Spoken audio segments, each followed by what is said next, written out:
Okay, it's 6 p.m. on June 12th, 2025 for our regular meeting of the Neighborhood Board 5, uh, Kapahulu Diamond Head, St. Louis Heights, and calling the meeting to order. I would like to ask folks, we have a packed agenda tonight, so I will ask, especially my board members present and Arlene, if you can help me if there's folks there in person who want to talk. And also to help me keep the time, please just say, Chair, we've had enough time for the speaker, if you would.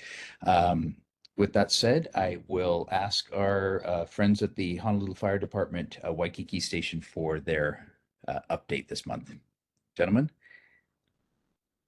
Hi, hello, good evening. I'm Eldon Tanaka on Engine 7 Waikiki Station. I have firefighter 1 Cameron Mandigate here with our statistics for May. Okay, good evening. So, incident statistics for May 2025. We have had 1 structure fire, 0 brush or wildland fires, 0 nuisance fires. Those include rubbish fires outside of a structure or vehicle, 0 cooking fires, and 2 activated alarms without any fire. 73 medical emergencies, 1 motor vehicle collision with a pedestrian, 8 motor vehicle crashes and collisions, 2 mountain rescues, 0 ocean rescues, and 0 hazardous materials incidences. Our fire safety tip for the month is in regards to our HFD website. The Honolulu Fire Department is excited to announce the launch of 2 new public data tools on its official website at fire.honolulu.gov, _, the Incident Trend Dashboard and the Fire Response Search Tool. The Incident Trend Dashboard gives residents easy access to 5 years of emergency data by neighborhood, including fire, rescue, medical, and hazardous material incidences. With interactive maps and charts, the dashboard helps communities better understand the emergency trends in their areas. The Fire Response Search Tool replaces the previous response mapping tool, which is no longer supported and was likely taken or recently taken offline. This tool enables individuals and entities to look up specific emergency incidences in which they have an interest in or may have been involved in or affected by. This tool also enhances transparency and provides residents with efficient and direct access to incidences in a secure and accessible format. Developed by the Honolulu Fire Department's Planning and Development Division with the help of the City and County Honolulu Po'okela Fellows intern, these data tools reflect our ongoing commitment to transparency, innovation, and community engagement. To access these tools, please visit the website again, fire.honolulu.gov, /news, TAC, and TAC info. Thank you. Thank you. Did you say that website was fire.honolulu.gov/news-and-info? Yes, that's correct. Okay, and then because we had a different one for fire incidents and statistics reports, so you're saying that information is no longer there. That's a one-stop shop for the for information going forward. This is the same website. It's the same website and news and info. We just had a section added, which was Incident Trend Dashboard, and then our Fire Response Search Tool is replacing our response mapping tool, and it's in the same location as it was. Okay, so just a little bit more comprehensive than it was before. Yeah. Okay, do we have questions for our fire department? There's no question here. Okay, we're going to be having a presentation a little bit later today. I don't know if you'd be able to stick around, from the Honolulu Wildfire Management Organization. And I don't know if you've worked with those folks or not, but if you haven't, it's a little bit down on our agenda. Probably I wouldn't guess that we'd get to it for, well, it's hard to say, 15 to 30 minutes. But if you're able to stick around or join back in, please feel free to do so. Okay, thank you. Okay. Arlene, did you have a question about the fires on Diamond Head at the beach? Yes, sir. This last week, I was walking along Beach Road, and at the end of the road, there's the beach, and between the road and the lighthouse, there was a makeshift fire ring with plastic and other trash burning right on the beach. I didn't think to call it in, but I probably should have. But it was not going to burn anything, but it's pretty upsetting to see that along one of our most iconic beaches here in town. Okay. Well, maybe next time, I don't know if we should call that in or not. Was there a threat of it going up the mountain? No, well, no, it was plastic that was slowly just melting. I think anytime you folks have any concerns, any questions, doesn't hurt to call 911 so that we can go out and investigate and make sure that it's not going to be a larger problem. Okay, I should have. I will next time. Okay. Thank you, gentlemen. Thank you for your work in our community every day. I had one other quick question. Are all of you EMTs or paramedics as well? We train to the EMTB level at this point in our department. We do not have official paramedics in our department. We are not. We only serve BLS as our basic life support to the public. EMS would be our ALS providers, our advanced life support providers on the island. I see. Okay. Thank you for that clarification. Okay. Thank you, gentlemen. Next, we have our Honolulu Fire Department District 6, Waikiki Kapilani Park, Diamond Head. Is there anyone from District 6? Winston, that's the police department. I'm sorry, the police department. Thank you. Hi, I'm Lieutenant Ono from the District 6 Waikiki. We'll go over some stats from May. Robberies, we had 10. The previous month was 2. Burglaries, 13. Previous month was 16. Thefts, 121. Previous month was 114. UEMVs, 15. Previous month was 14. Assaults, 42. Previous month, 31. Sex crimes, 1. Previous month was 2. Bikes, skateboards on sidewalk, we had 3 citations. Previous month was 4. Speeding, we had 3 citations. Previous month was 3.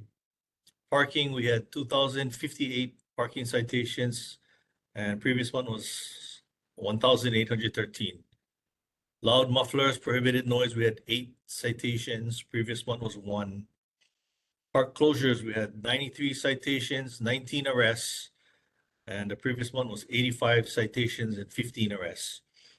Total calls for service, 4,216, and the previous month was 4,099. That's all I have. Okay, thank you. Are there questions for District 6 HPD? There's none here. I had just one question. I think the governor just passed, or the legislature and governor signed a noisy muffler law. Will you all be enforcing that one or differently, or are you aware of that one? I might be incorrect in that. Yeah, I haven't heard of any new law. I'm sure we'll get it once it passes and once the governor signs it and everything. So we can find out more about it and let you guys know. Okay, thank you very much.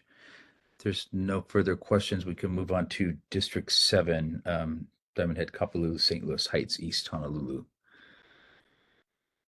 All right, good evening, Lieutenant Mayor from District 7. Going over our statistics. Motor vehicle thefts, we were at 10, previous was at 7. Burglaries, 9, previous 3. Thefts were at 7, previous were 20. UEMVs, 11, previous 9. Total cost for service, 5,892. We'll go over some security tips for businesses. Let's see. Alarms are a good deterrent and are recommended for all businesses.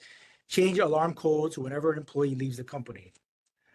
Leave interior lights on at night. Dark, closed rooms are easy targets for criminals. Leaving a few lights on can make you business much less attractive.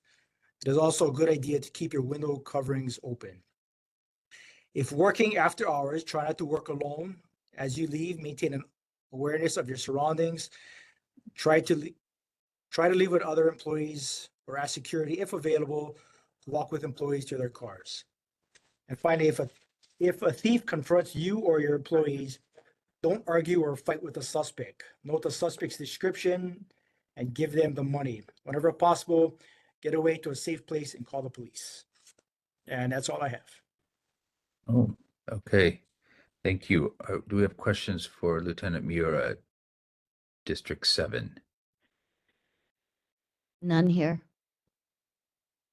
Okay, thank you very much for your service to our community and your report tonight. Thank you very much. Okay, next we have filling of a board seat, and I know there's someone who was interested in filling that board for District 2, which is the Kapahulu section of our neighborhood. Curtis, is that gentleman here tonight? I verified his address, but he'll fill he can fill the vacant seat next month when Subdistrict 3 is open. He may say some remarks during community concerns. So he wasn't in Subdistrict 2 then? The address he provided is in Subdistrict 3. Okay. So we still have a couple vacancies in Subdistrict 2, is that right? Correct. New board term starts next month. Okay, and I think we'll have maybe one more after that. So if you folks know people that are interested in that, let us know. Is there anyone else who's interested in filling this position for this last month?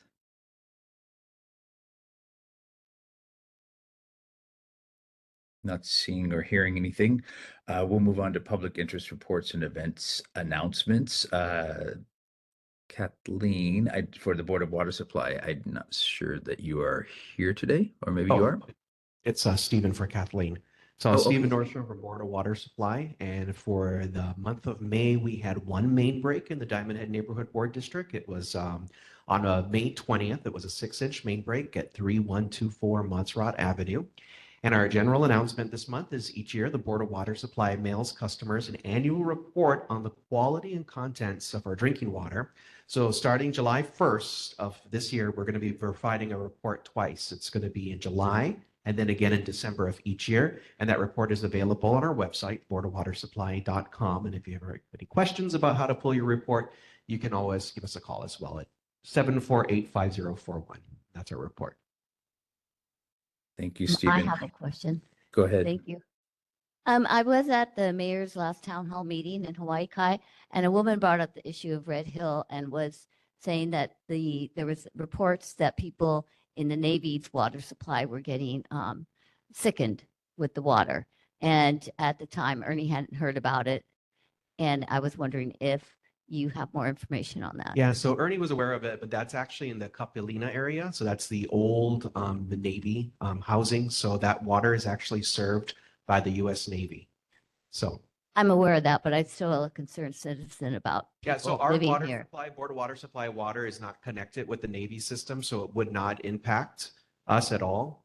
It's a completely separate system. So they have their own system, and that's why back in, what was it, 2021, right after Thanksgiving, that's why the Navy, all of the residents were impacted by that fuel spill up at Red Hill. Right, but does the Board of Water Supply get involved at all if residents that the Navy supplies are affected?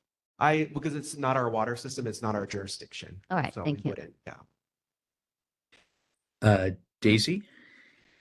Thanks, Chair. I have a question. When will the Montserrat Avenue water project start? Because we noticed that all the street has markings on it, and some of the side streets like Kanaina. And I believe there's a sign, but I'm not sure when it starts and how long it's going to take. And number two, is Board of Water Supply the people or the city sending out letters for people, property owners to create grass on their easement property and have been getting letters of violation. So I mean, there's something to be concerned about. So I don't know if it's Board of Water or the city. They're sending out these violations of having grass on easements. So I don't know if you could help me. Thank you. Yeah, sure. So the first question regarding the project, it has started. When the project will be completed, I can find out and get back to you guys on that because I'm not sure when that project's wrapping up. And I did hear about the, I think it was Hawaii Kai Portland. You're referring to about the little, what did they had like rocks or gravel and stuff. So that's not a Board of Water Supply thing. I would address that to maybe the mayor's rep, and they would be able to guide you in the correct direction. Thank you. You're welcome. Are there any other questions for Board of Water Supply? None here. Okay. Thank you. Thank you very much, Stephen. No problem. Thank you. We had an update that after many, I believe, decades of providing us with wonderful information from Kapiolani Community College, Dean Hoshiko was reassigned to some other duties at inside of the community college system, and so her role at our board is passing along to another person, and I believe it may be Lisa Yamamoto. Is that correct? Aloha mai kako. Yes, I have the pleasure of filling some really big shoes. Carol Hoshiko has moved to the UH system office, and so she'll be assigned to do projects up at the system office.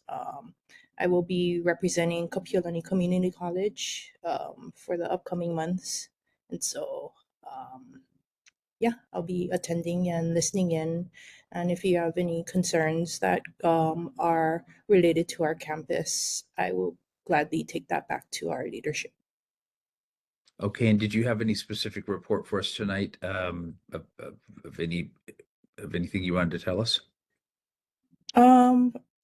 For this evening, not I don't have anything to report. Okay, and I know it's your first day, so welcome to our board, and we look forward to having you here every month. Are there any questions for Lisa right now to take back for next month? Okay, hearing none, then we thank you for coming tonight, and yeah, it's a big part of our neighborhood, so it does matter what you have to tell us, and we appreciate your coming. Oh, Lisa, I know Lisa. Hey, Lisa. And Margaret, you got a concern? I've noticed that you folks moved the KCC Farmers Market on Friday or on Saturday morning. Is that going to be the way it is forever? It was a little rough on the vendors because it's sloped and it's difficult for them to put their tents up and things. It's moved closer towards the Diamond Head Theater. I And for will. some, I'm sorry. Go ahead, Okay. Margaret. I'm sorry. oh, I was saying that I noticed last week that you had, or the KCC had moved the Saturday morning farmers market over to the parking lot closest to Diamond Head Theater. And is that a permanent thing or what? I was just saying that, I was noticing some of the vendors were having issues because the driveway is sloped. Mhm. Is that permanent? I will check back with Okay. our vice chancellor of admin services. You're right. The Farmers Bureau has moved the location of the KCC Farmers Market to the parking lot that is directly across from the Diamond Head Theater. Right. And so I'm not sure if this is a permanent location moving forward or if they're just kind of testing Yeah. to see. It was hard for some of them, with the slant in the driveway, it wasn't flat. Oh yeah, okay. Okay, I'll thank you. thank you. Okay, Lisa, yeah, thank you. Thank you for coming tonight. Thank you. Thank you, everyone. We've got four, I guess there's 3 reports that are in the Google Drive. Arlene, do you want to speak to those for a moment? Yes, the Surfrider Foundation, we supplement the water quality testing of our oceans that the DOH does. So we test every other week. We test about 20 to 24 sites. And there was a summary put out about 2 weeks ago, and it details the findings of our testing. And it's pretty disturbing if you read it. Kapahulu has over 95% of the time is polluted, drastically polluted. I'm talking about very high numbers. And it's you go on the website, it's a Blue Water Task Force, and you can click on our island and any other island and any other area on the mainland and see the test results. It's a very comprehensive report, and it gives you a good feel for basically what our cesspools are doing to our oceans. And then the Surfrider group put out a reef safe sunscreen guide, and it gives you a list of the chemicals that are really harmful to the reef and the ocean. And carefully read your ingredients on your sunscreen. They're very deceiving. A lot of the chemical names, they just slightly change a formulation, but you can tell it's still a chemical. So look it over very carefully. There's actually a lawsuit that's pending about the deceptive advertising of sunscreens. So is zinc about it? Zinc is about it. And then there's also some information coming out about deep sea mining. I know that a lot of people on everywhere is concerned about that. And I put an article on the drive that gives you a recent a year ago in July, some scientists discovered that they're pretty sure that in the deep sea floor, the minerals down there, that it's actually acting like a oxygen generator, and they think that it's giving out more oxygen than they thought was done on the surface of the ocean. It's a very interesting read. I also included some other articles when people were trying to discredit this, but it's a very interesting, summary of probably why we shouldn't be mining in the deep sea. Okay, thank you for those, Arlene. Okay, that brings us to our next section of public and community concerns, open forum for 2 minutes each. Yes, sir. A point of order. Did you skip agenda item 4C? Which one? Announcements of public events, parades, and upcoming activities impacting the public. Yes, thank you. I'm sorry. Or did I? I don't think so. I think this is for A, B, C, D, E, F. Well, are there any announcements of public events, parades? I didn't get any in my list, but if there's any, please let us know. No one's saying anything here, so I don't think so. Audrey? Oh, I'm sorry. I'm waiting for number 5. Okay. Sorry. Margaret, do you have a event announcement?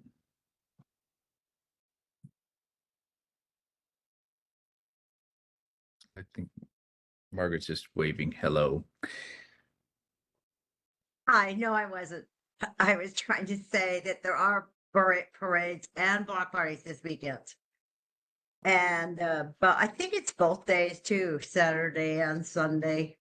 And it's going to be closing off Kalakaua again, which really makes it an issue with Kahio Avenue, closed down to or minimized down to one lane. So just maybe Anton. Is Anton on today? He's here. He's here in person. Oh, cool. Oh, I wish I was there. Okay. Okay. Yep. Okay. Well, thank you, Margaret. So avoid Waikiki is the message here this weekend.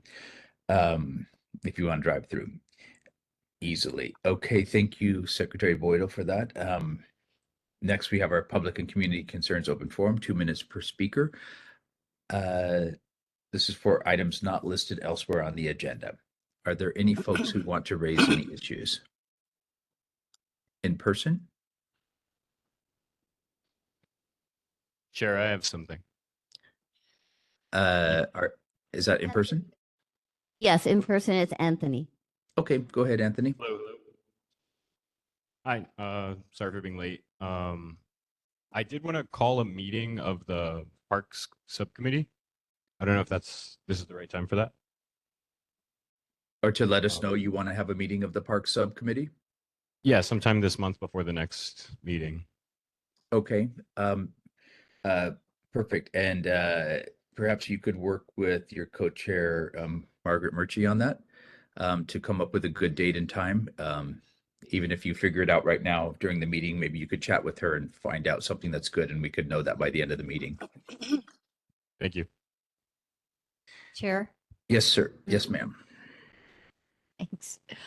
I would like to know the subject of interest for this meeting. I'm sure it's important. So could you explain that a little bit, Anthony? Yeah, happy to. I've been going around the community and looking at the dog parks. I think there's a conversation for us to have about our existing dog parks and possibility of adding more. So that's something I'd like to discuss in a subcommittee meeting. Okay. We'll focus on dog parks then. Thank you. Other, Chair, sure. this We've is been working on it, and Audrey. Audrey's also got a list of potential dog parks. I've been having people directly contact Laura Thielen, much to her chagrin. And so we've got some good ideas for one, and we should, chat about it. Okay, and I think probably because this is a substantial-ish issue that maybe you could work with Anthony right now, or maybe you could text Margaret or chat with her and find a good time, Anthony, And if you can. Audrey also has a list of the parks she wanted somebody to post if they could. Okay. Well, okay, that's Chair, going to be its own topic. So yeah, I think what it is I just for folks that may not know, the Department of Parks and Rec is asking for recommendations on dog park locations in every neighborhood. So that is a very good, robust topic for our committee before our next meeting. Audrey, Chair, this is Audrey. go Hi. ahead.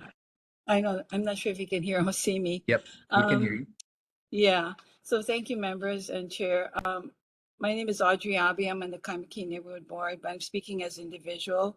And this is in regards to Laura Thielen's request for public input and board input on this. And Leilani Waki, Juanita Liu, and myself, we did some research. And I'm not sure, do you have the screen, Curtis? I'm not sure if you have it ready. But just wanted to point out, is a screen shot there? Because I don't know how to do it on my computer right now. But just wanted to point out that, there's a distinction between recreational sports parks and non-sports parks. And due to the high demand and limited amount of recreation sport parks in Honolulu proper, for games, practices, and for children and adults who utilize these parks from all over the island, we do not recommend mixing dogs in these recreational parks due to limited space and liability issues, and sanitation and health issues. In our immediate area, we have the Kilauea District Park, Petrie Park, Kaimaki Park, and the Kapahulu Park. And they're used for various sports: soccer, baseball, volleyball, football, basketball. As an example, because I live across the Kapahulu Park for 30 years now, and it's primarily a recreation park for sports with swimming pool, basketball, tennis courts, jungle gym, baseball, 3 baseball fields on 5.5 acres of land. And it's very limited space. And I noticed that people who bring dogs to the park on leashes, they generally let them run around loose. And this interferes with sports activities and can be dangerous for children. Given the situation, we strongly recommend that these sports parks continue to be off limits to dogs. We suggest, though, that parks that have available a larger land area could do more fenced-in areas for dogs to run freely. I'm a dog owner too, so I love dogs. And this could be like maybe Manolani or bigger parks or parks that have more space, not as much sports. And I think the fenced parks are at like Hawaii Kai, Dobashi Park, Alawai Park has a fenced-in area, and 18th Avenue and Diamond Head has also. And I've gone to those parks. So I just wanted to put that input, and we did put a memo out to the board. And thank you for your time. And it's also posted on Google Drive from what I believe. Thank you very much. Thank you, Audrey. And please come to the meeting when it's announced so you can give your input there. You know, I think it's Okay, a big great. issue. Thank you for the, Yeah, I thank applaud you the for the parks. invitation. Yeah, and I applaud the Parks Director for wanting to do this because of the issues that you bring up, to have some dedicated spaces for dogs. Because let's face it, you know, we got a lot of dog owners, and they end up using parks illegal. Well, you know, where Yeah. they're not designated Can I, because there's no dog parks. yeah. Can I just mention, because I did a list, and I don't know if Curtis was able to do it, but there's a lot of parks that allow dogs, you know, dog-friendly parks in the East Honolulu area, and they're all here. And not sure if you can see all of that, but I made a list out. So not Okay. sure if you got to post it, but yeah. I Thank don't you. know if that made it in there or not, but Yeah. Curtis, did that make Okay. it in there? If That not, we can letter is in post the it. Google Drive folder.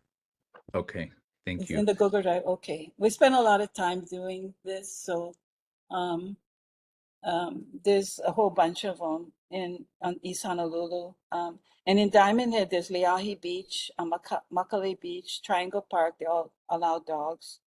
And then all the way up to Hawaii Kai. No, excuse me, this is Arlene. Makale and Leahe Park definitely are not dog parks.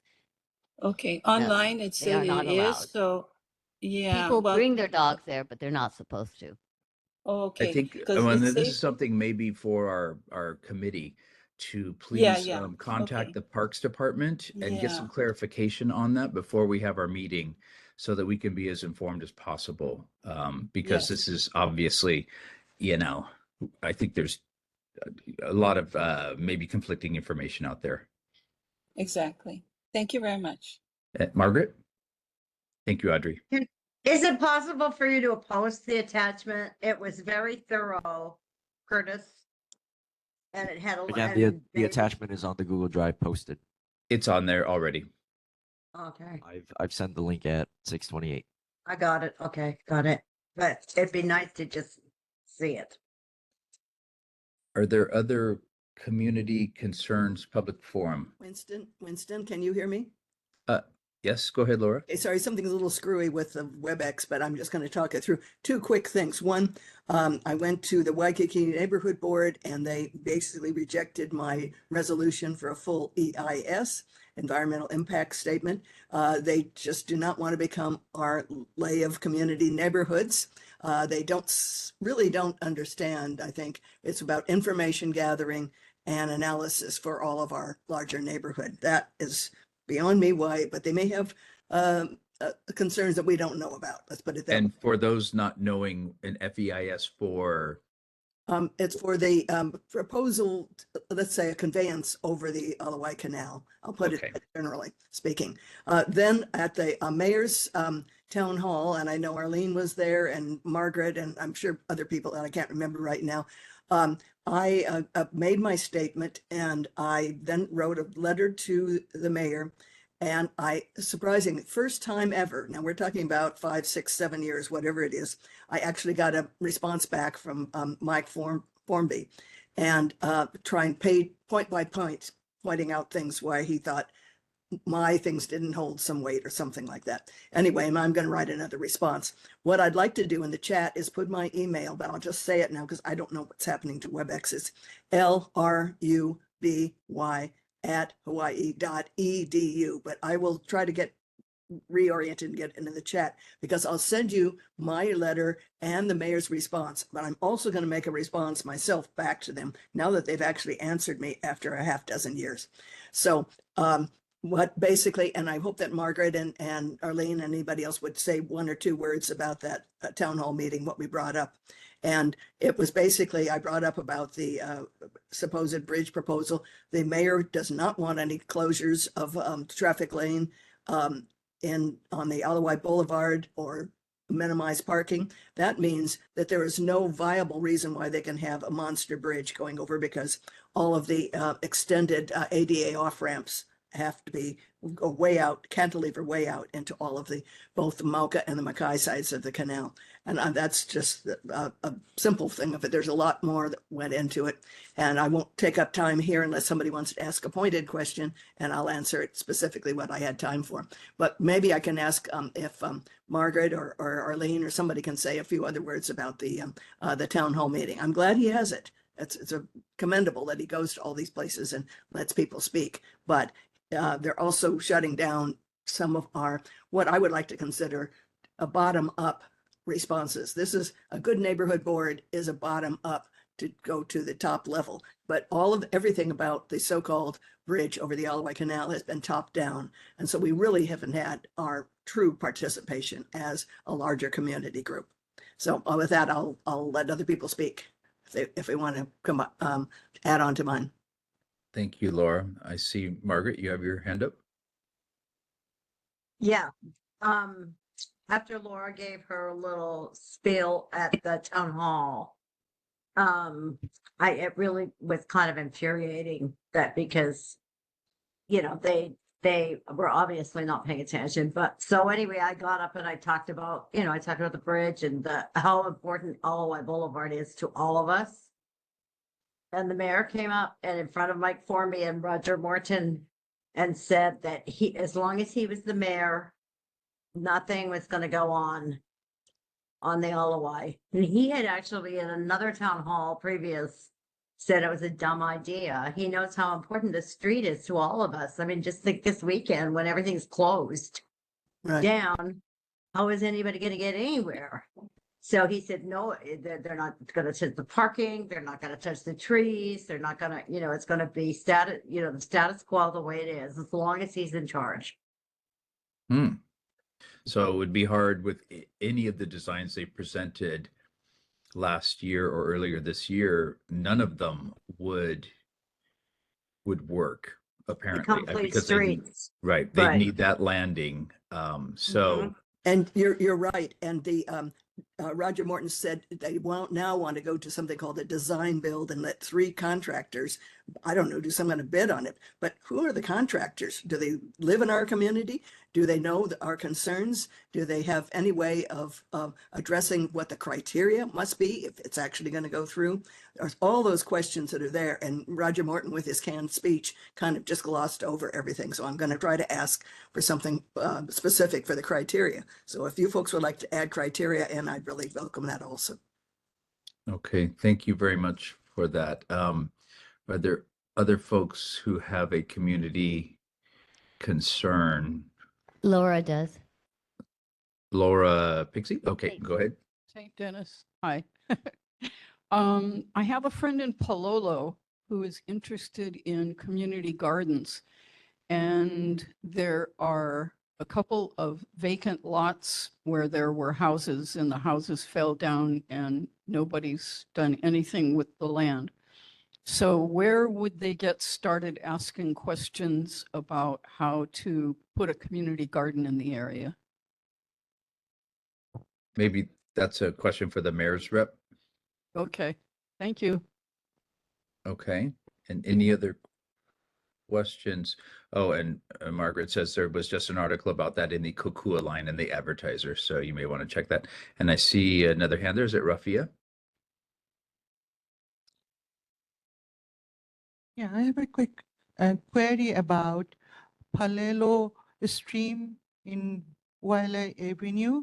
Some strange reason lately, a lot of feral cats roaming around, and also rooster, lots. So our residents and some people always keep asking how to, control and also how to deal with that. So it is for the city,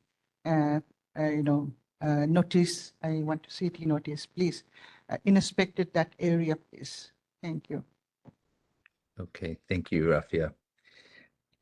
Any other folks online or in person that have a community concern not on the agenda?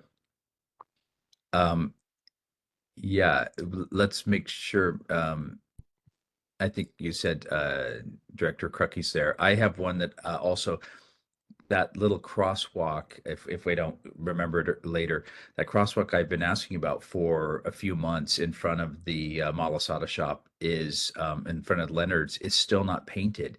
I've seen vehicles hit that thing hard. It's a chunk of concrete right in the middle, and it really needs some yellow paint to differentiate it from the surroundings. So with that, we've got an interesting presentation tonight. I think that will spark some conversation. We have Ashley, is it Barr, from the Hawaii Wildfire Management Organization. Ashley, are you here? Hi, yes, it's Bear. There. Go ahead. Thank you. Thank you for Um, coming. Thank you for having me. My name's Ashley Bear. I am here with Hawaii Wildfire Management Organization. I just wanted to share with everyone a little bit about Hawaii Wildfire Management Organization, and then also about a community meeting that we're organizing coming up specific to residents in communities surrounding Diamond Head. So a little bit of background about Hawaii Wildfire Management. We are a nonprofit, not a government agency. We've been around about 25 years. We share information and program and resources and technical assistance around wildfire statewide, as well as across the Western Pacific. And so one of the programs that we have is called the FireWise program, and it was started by the National Fire Protection Association. We adopted it here in Hawaii in 2016. And the idea behind FireWise is as a framework for communities in fire-prone areas, fire-prone neighborhoods to begin taking action on their own house and community level.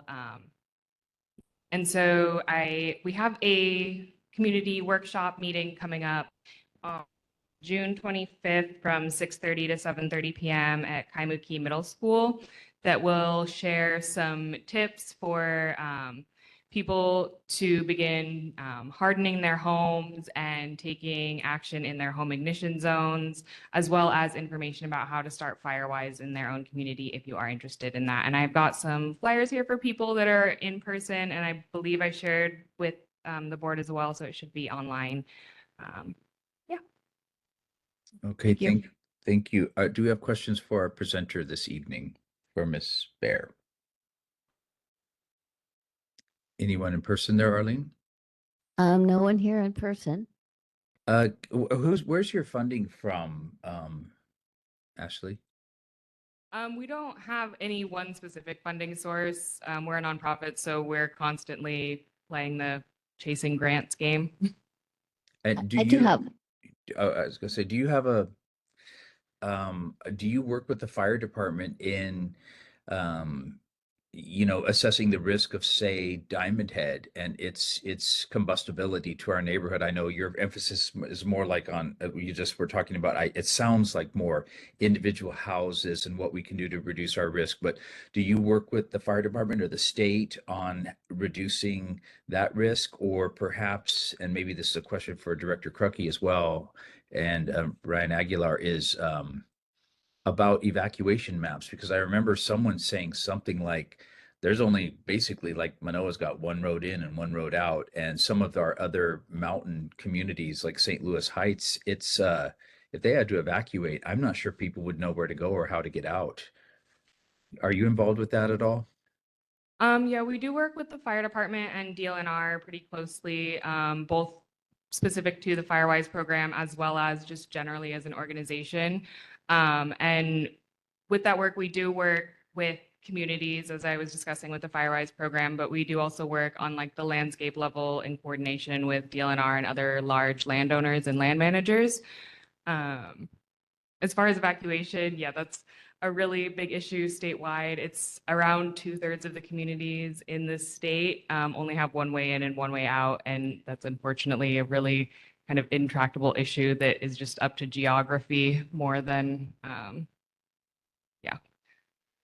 Okay, well, maybe if you got some leverage with folks at this DLNR, the city, that we can work on a Diamond Head, that would be great. Yeah, Well, we we do look forward. have, oh, sorry. Go ahead. So this is the first of a series of meetings that we'll be holding. This one's focused specifically on household and community level preparedness. And then in the future, we are working in collaboration with DLNR about a Diamond Head fire mitigation plan, and that should be coming up in future meetings. Do you know when that would be? They're still being planned and the mitigation plan is still being worked on, so we don't have any specific details yet. Okay, but your next meeting's the 25th at 6:30 at Kaimuki Middle School. Correct. Okay, and Arlene, you had a question? I was just going to ask if your organization was involved with the Maui wildfire recovery. Yes, I don't know too many specifics about it. We are focused more on preparedness and mitigation than recovery, but where we have the opportunity to offer assistance for like rebuilding and guidelines for wildfire safe rebuilding, we have been, and we do have some guides coming up soon, I believe July. I would have to check what the exact date is, but we're going to be sharing more about a guidebook that we developed in cooperation with a mainland organization that I'm blanking on the name on right now, but it's a guidebook for like rebuilding after wildfire. Yeah. All right. Well, thank you. Thank you. Excuse me. I think Michelle has Chair a Welch? question. Yeah, Ashley, one more question? I just have a comment that may lead to some further information. Recently, I had a conversation with the state parks administrator, and I understand, if I'm not mistaken, that he has entered into a contract with specific focus on Diamond Head for fire issues. I don't know anything more about it. I was hoping to hear more about it, but if you're working with Kirk Cottrell, then he's the best contact that I know of there. Yes, we are working with Kurt for that. Yeah. Okay, thank you. Okay, thank you. I'm glad to hear that. Michelle, thank you. Okay, if there's no other questions for our presenter, we are making record time, which when I say that, it jinxes us, but so we're not making record time. Let's go on to the mayor's representative, Director Crucky, for our constituent concerns and follow-ups. We had a few items on the agenda and then some other questions people will no doubt have. Thank you, Director Crucky, for coming tonight and always. Oh, you're very welcome. Thank you, Chair Wells. I apologize. I wasn't here last month's meeting. I was in Miami actually looking at a homeless jail diversion program with mental health and drug issues. So I apologize, but I'm here now. It's nice to see some of the same people I saw at the town hall. So with on the report I've been given this month on the mayor's newsletter, we were at for Memorial Day. We were up at Punch Bowl and recognize our heroes there. We also have the arrival of 17 new life-saving vehicles with Honolulu Emergency Medical Services. So more ambulances and more cars on the road to assist people in need. The city leaders, we made a tribute to for Honolulu Police Week and honoring our officers who have died in the line of duty. And a group of city bus drivers and dispatchers were honored by Mayor Rick Langiardi for incredible 50 years of service to our community. And we just finished our annual food drive with the state of Hawaii, and we culminated that at Honolulu Hale. It was very successful. So you can always check out the mayor's newsletters at www.honolulu.gov/mayor/newsletter. So into some of the questions. You were one of the late, Laura was asking about the community gardens and your friend. And so the first thing to do would be to articulate the spot that you're looking at. We need to find out who the owner is. And if it's a city property, then we can discuss that. If it's an owner's property, then they have to do that. So it's just really a matter of looking that up first.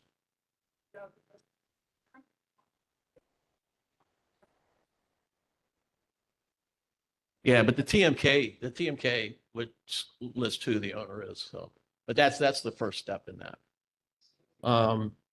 If and if I could just say one thing, I did it with a remnant parcel from the city and county. I had to go down to their office and fill everything out. We have a lovely vegetable garden going now on Kuile Street. Come by and see it, just a little remnant parcel. And the city has lots of remnant parcels all around. So you might want to check that out direction. Thank you. If you let us know the properties, you can send it to me. Okay, good. So there was a question on erosion along Diamond Head coastline. And the first part of that was, what is the city doing to address erosion along Diamond Head coastline if the foundation of condos in the area are being undermined? And then the chair asked about a tour. So DPP said the Hawaii state statutes and revised ordinances of Honolulu, chapter 25 and 26, discuss what kind of development can occur within the coastal zone and shore setback. DPP has not received any requests for repairs relating to condominium buildings with undermined foundations in the Diamond Head area. The extent of the repair at proximity of the shoreline would determine the types of approval that would be necessary to repair existing structures. And then our Climate Resiliency and Change Office, thank you for the inquiry. Coastal erosion is an increasingly important issue as approximately 70% of beaches on Oahu are in a state of chronic erosion. Further, an estimated 3,880 structures are located within the 3.2-foot sea level rise exposure area.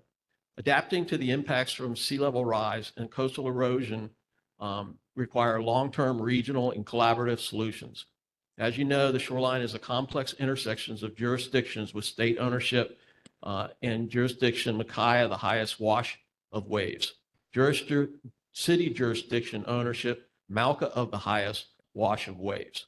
The city is committed to supporting private property owners and doing what's necessary to repair and maintenance their properties. Also, there's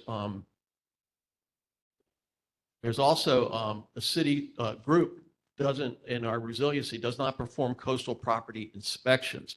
You may wish to contact the State Office of Conservation and Coastal Lands, which actually is part of DLNR, to talk about doing that inspection. So I would say, for the inspection walk around that was requested, that DLNR would be the way to go, and that's dlnr.hawaii.gov/OCCL.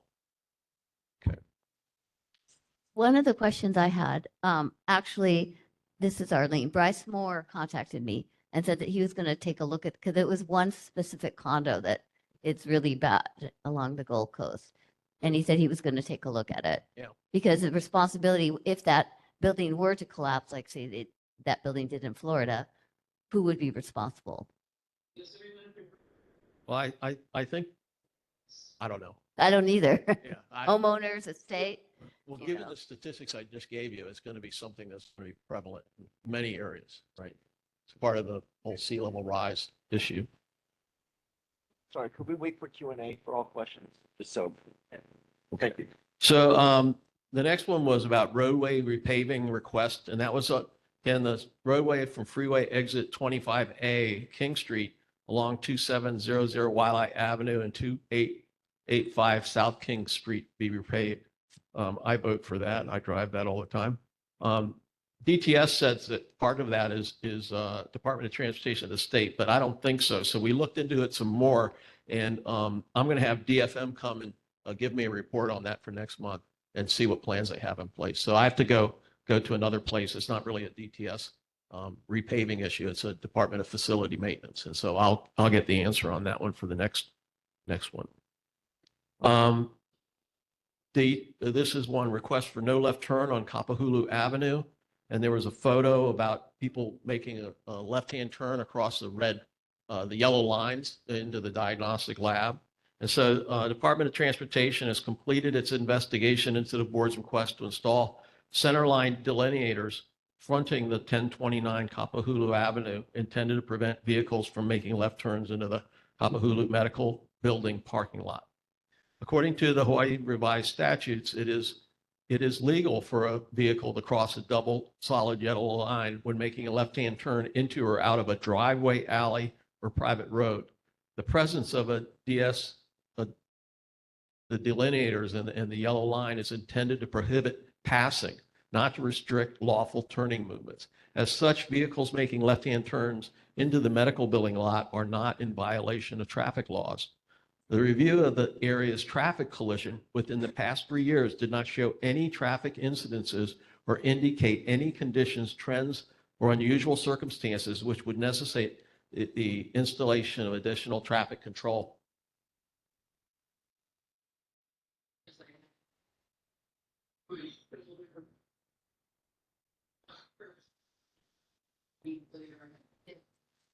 So as such, we are not recommending the installation of delineators at this location at this time.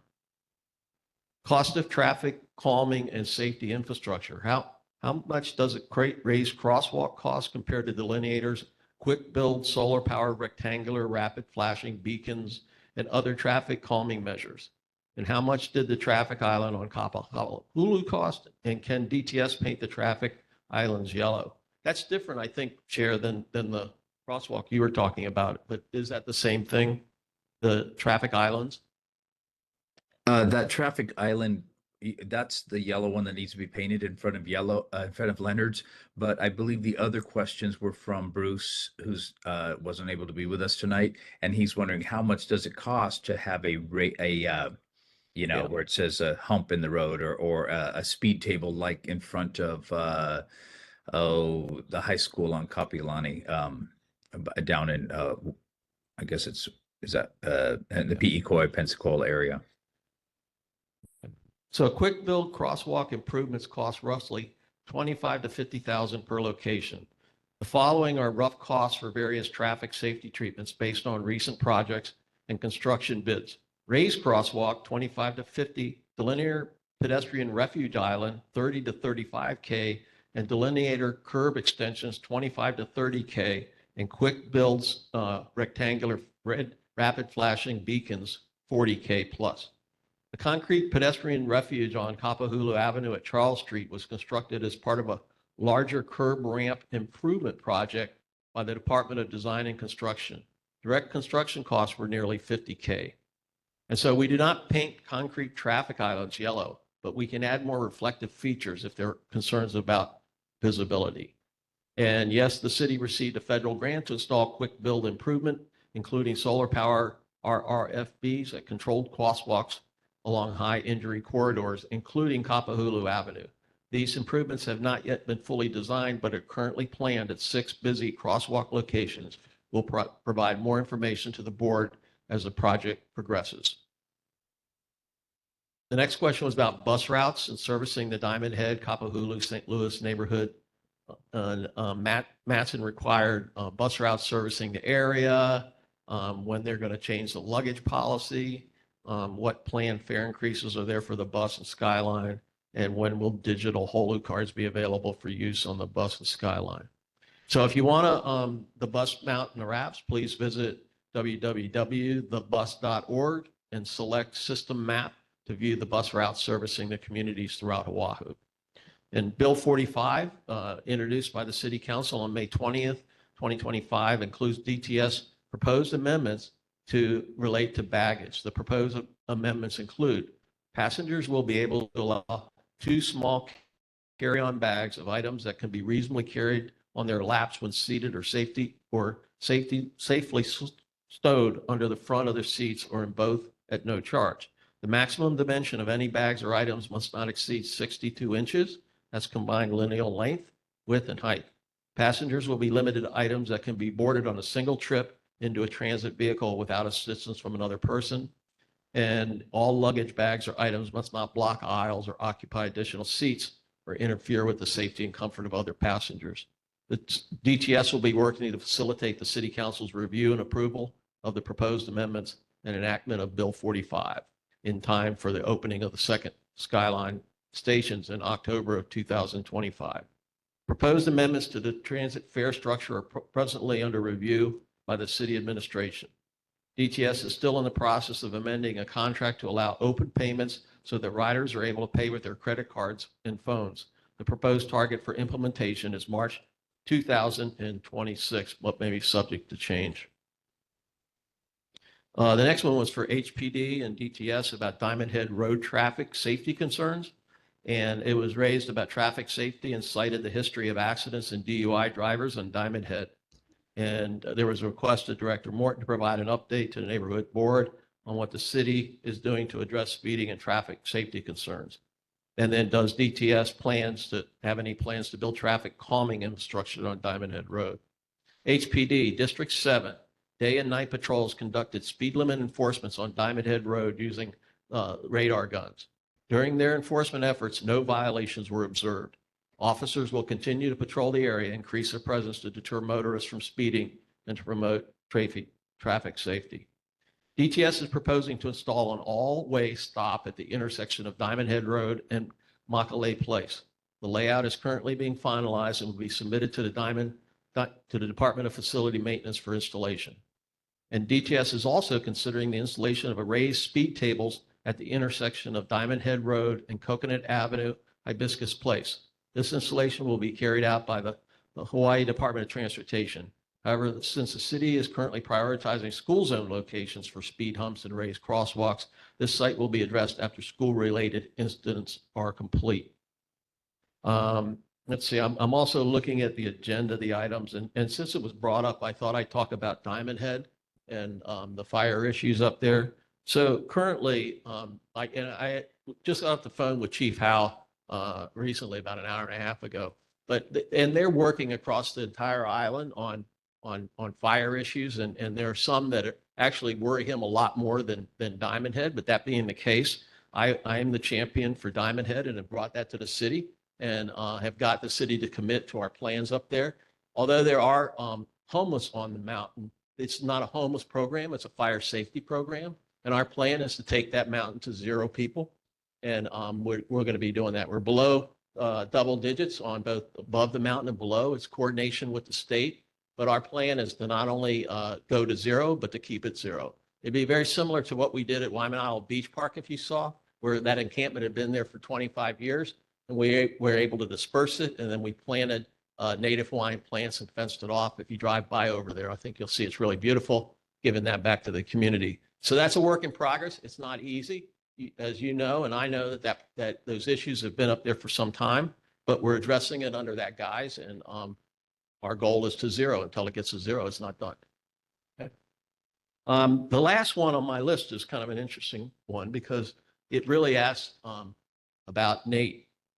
And let me see, I think it was Michelle. Yeah, this was a dog's park that was brought up, and Nate Sirota available Thursday, June 12th at 6 p.m. to talk through the details and gather suggestions and recommendations for city dog parks. And, they gave in the notes, you'll see nathan.sirota@honolulu.gov is how you can contact him and do that. But lo and behold, Nate showed up tonight and he's here. I don't know if there's any further conversation about the dog parks and how they prioritize them and such, but he did come, so he has listened to the previous comments. So with that, I'll end my report and take any questions or comments. Okay, thank you, Director Krucky.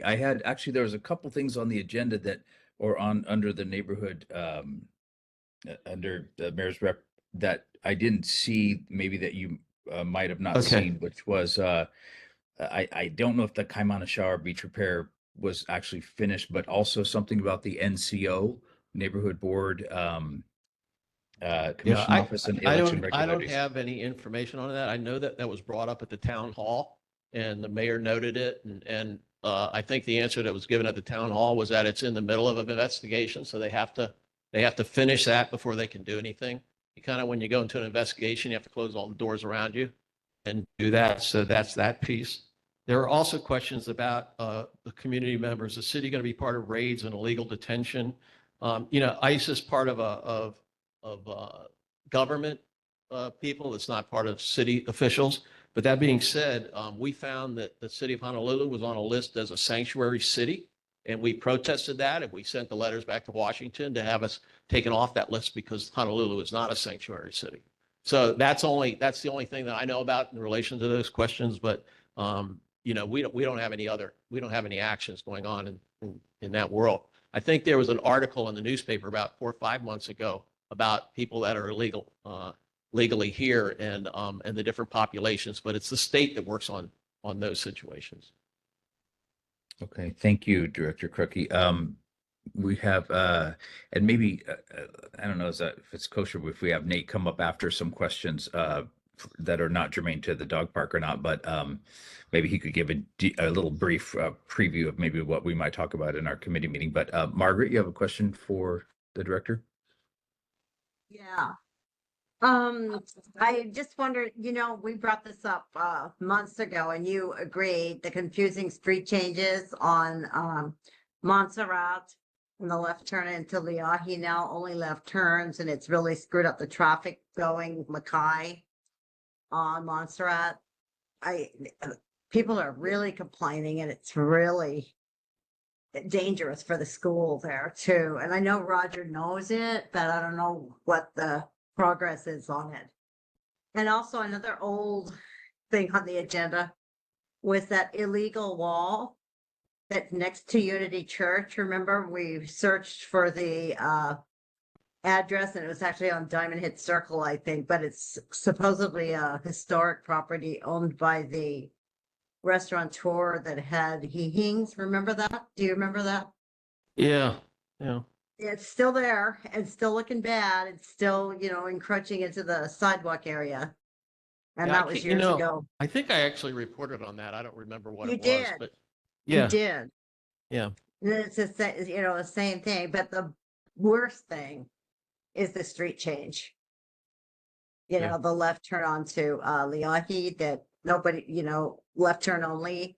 And then if you're going Mackay and it's a straight and a right turn, if the person in front of you isn't turning right, you're sitting, waiting. Yeah, that was also talked about at the town hall as well. That's a tough turn. I went down and inspected it after we had the meeting. Yeah, and it is complicated, but it was installed really for bus flow was the answer that Director Morton gave on that. So people get killed because of bus But spurts. if I can mention too, this is Audrey Abbey. I drive that every week, and that it backs up the traffic on Montserrat because the left turn blocks the people trying to go right on Paki Street, and I've seen it back up all the way into the town area.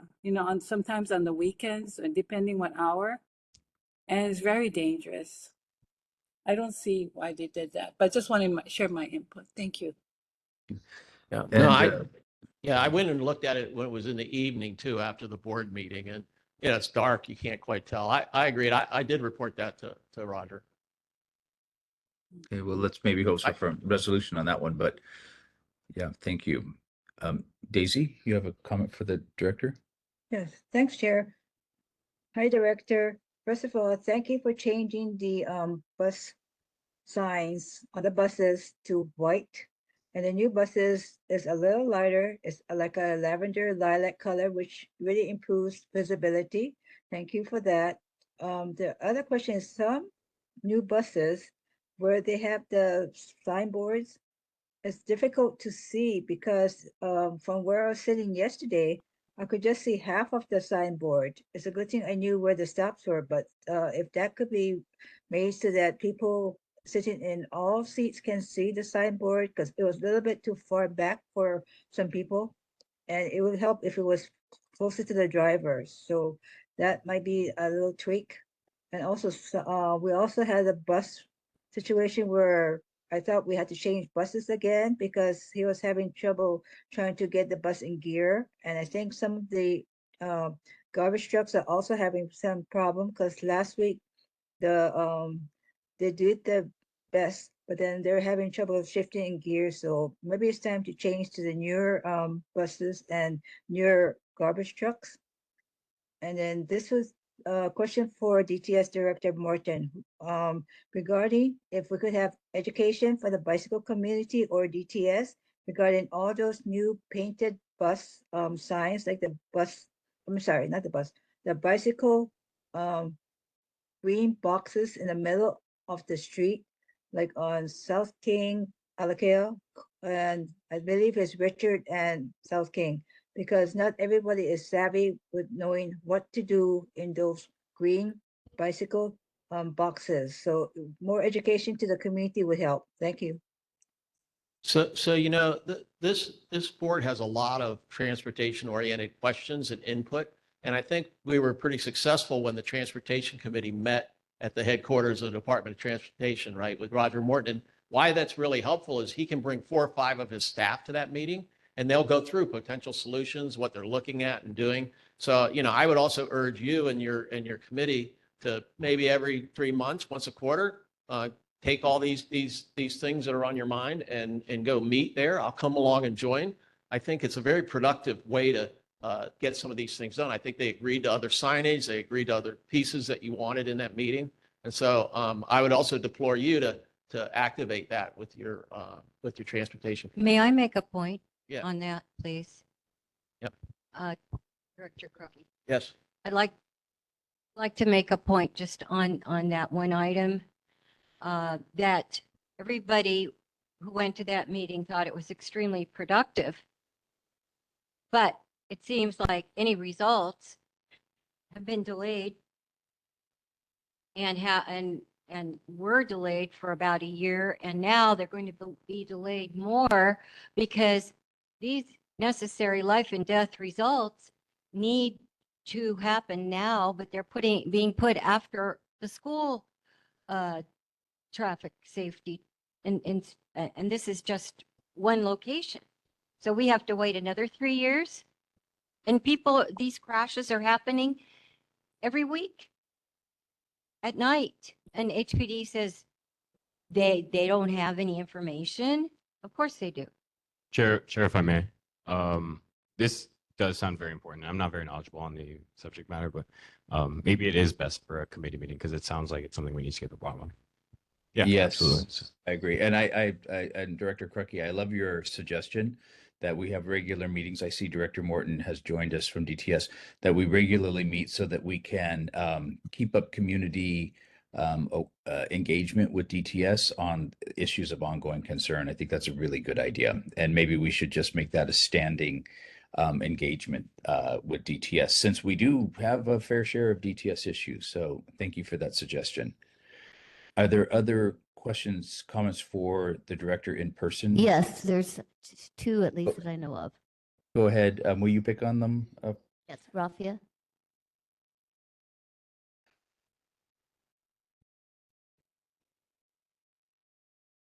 She turned it off. She turned it off.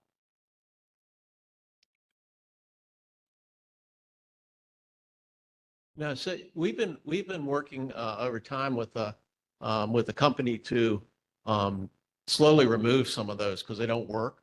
And now we actually have put it into motion. There was a press release just released on this, and we're going to be with Parks and Rec. We're going to be removing a lot of the old telephone booths, and so we're getting rid of those because none of them work, right? Yeah, exactly. People have their cell phones Yeah. and everything. And interestingly enough, we work with preservation people so that if there's like parts they want to save for history and everything else, because now they're kind of becoming historic, right? Yes. So we just did a Yeah. press release on that today, and so because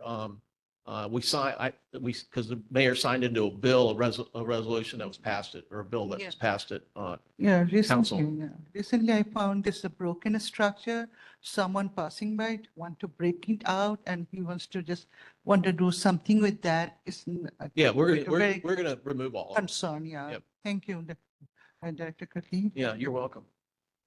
Yes, this is Arlene. I know that you said that the immigration ICE raids are a federal event, but yeah, I know that you said that Honolulu, I did know this, was listed as a sanctuary city. But as we all know, this current administration doesn't care if it's on the list or not. They're going to do it regardless.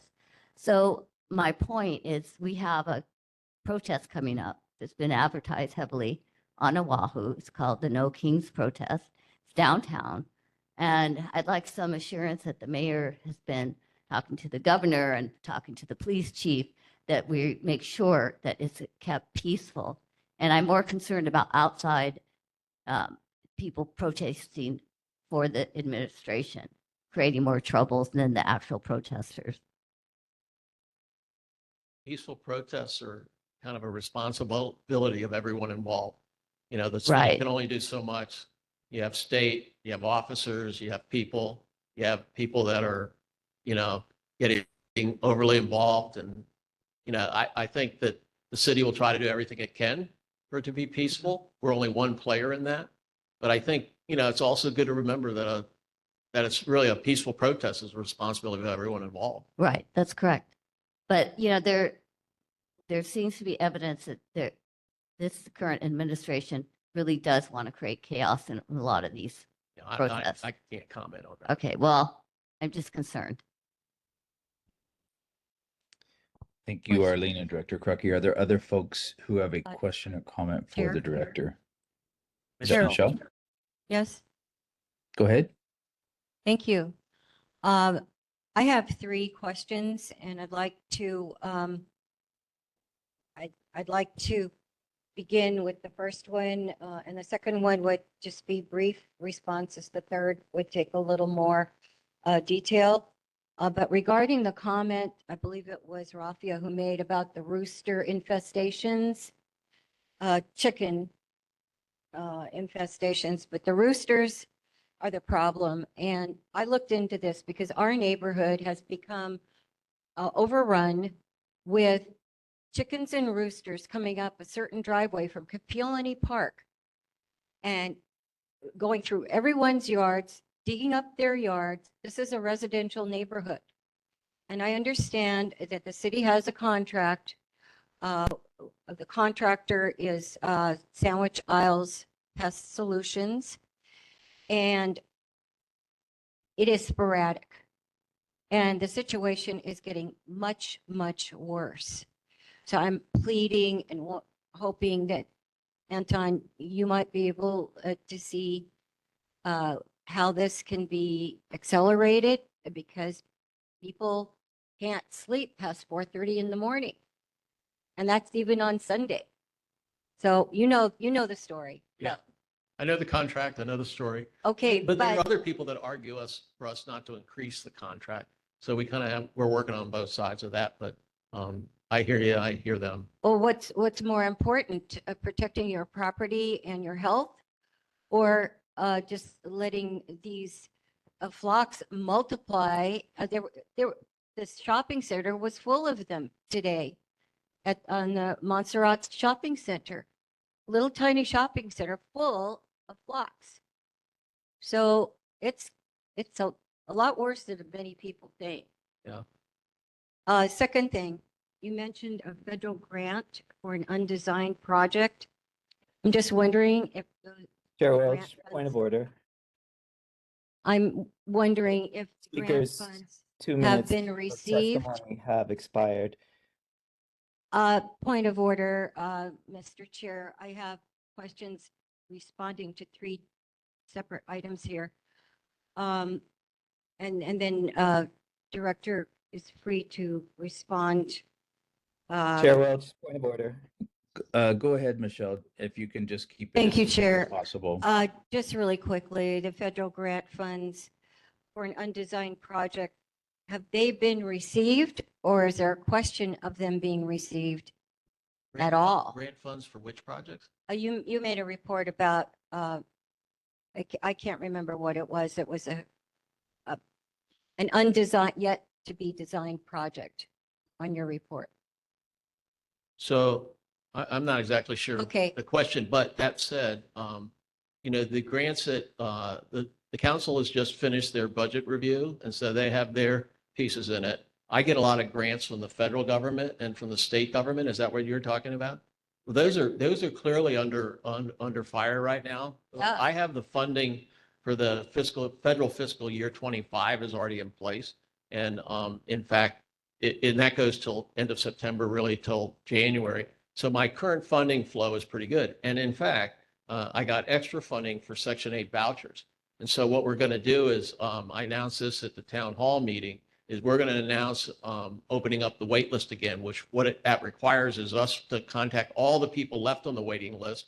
And they're going to get this notice, 6 months earlier than they would have, that they should come down and we'll inspect them for a voucher. And then we'll open the waiting list in the middle of July again. So that's actually an increase. With that said, the big, beautiful bill that the president put in, I've got a 40% decrease in my Section 8 vouchers for the following year, which would mean I could run in risk of not being able to fund all the people that have vouchers, right? That already have them or in places. So our programs for AIDS and helping people with that, that's going to go to zero.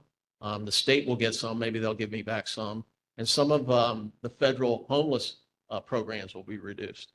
But we got increased money from the state side for homeless programs.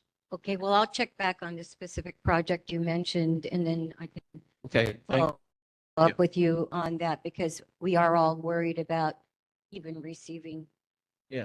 So you can email me on anything that one. Yeah. at all right now. The last question or issue is Chair Welch, point of HFD order. has a new website. Point of order, And, Chair Welch. this is public safety information. Could you Go please ahead, silence Michelle. the Minutes- interruption, 2 Chair? minutes on this agenda item have already expired. These are three separate items, and we have a very one agenda respected item. city representative here who has answers.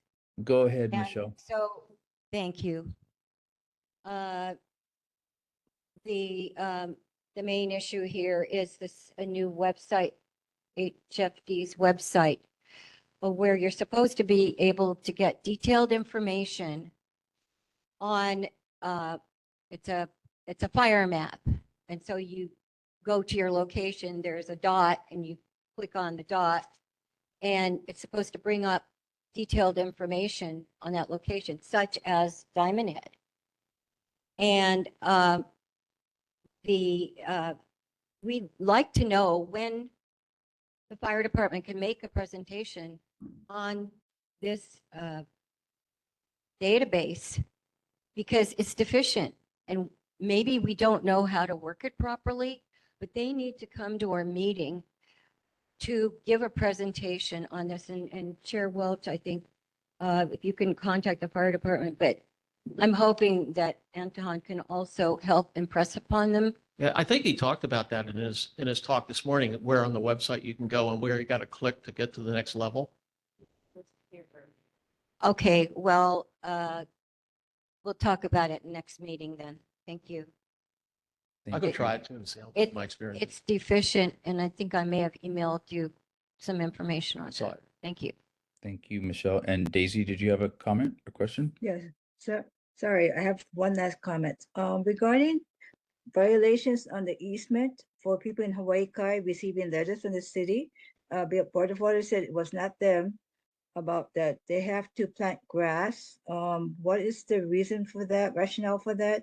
Does that apply to the whole island or just specific areas? What was the violation? It would be helpful because people are concerned. Thank you. Got it. DLM. Yep. Are there any other folks live there, Arlene? I don't think Director? so. I think we're done. And Director I- Sharkey, I did have one other Thank you. follow-up point, if I might. There's those two burned out houses that are on date that are just before the high school playing field. And they've been burned out for probably better part of a decade, could be even closer to 15 years. Just wondering what the city's condemnation, where we're at in condemnation about that, or what's going on with that. We'll look them up. We'll have to get the TMKs to get that, but we'll try to do the research on that.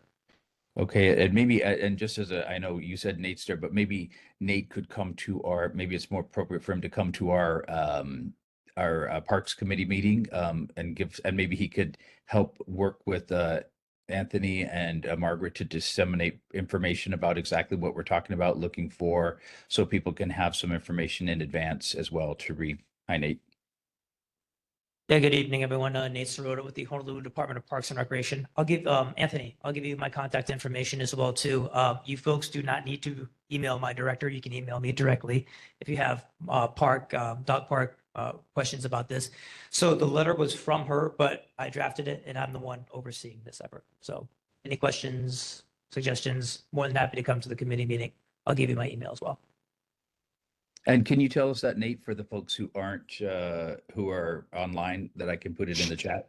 Sure. So it's just my full name with a period in the middle. So Nathan, Nathan, dot, and then my last name, Serota, at honolulu.gov. So Nathan.Serota at honolulu.gov. Okay, I put it in the chat. Thank you for coming tonight. Sure. This is Arlene. I have one more question for Anton regarding the rail. This is Sure. super quick. You said that the baggage, you're only going to be allowed 2 small baggage that can fit on your lap. But then what about people traveling to the airport? Yeah, I actually found the answer confusing because when they were talking about opening up the 2 new stations, they talked about equipping those buses and those routes going from there to some other route were going to be equipped differently for luggage because they understood that. But I'll get it more detail on that because their answer here seemed like smaller luggage only. And I've always wanted to be able to put my luggage and go to the airport. But 60 inches is 5 So- feet. Yep. You said 62 inches. I know. That's what I said. It confused me too. So I'll find out. But they specifically talked about baggage for going to the airport as part of it because they open up the airport at Middle Street this fall.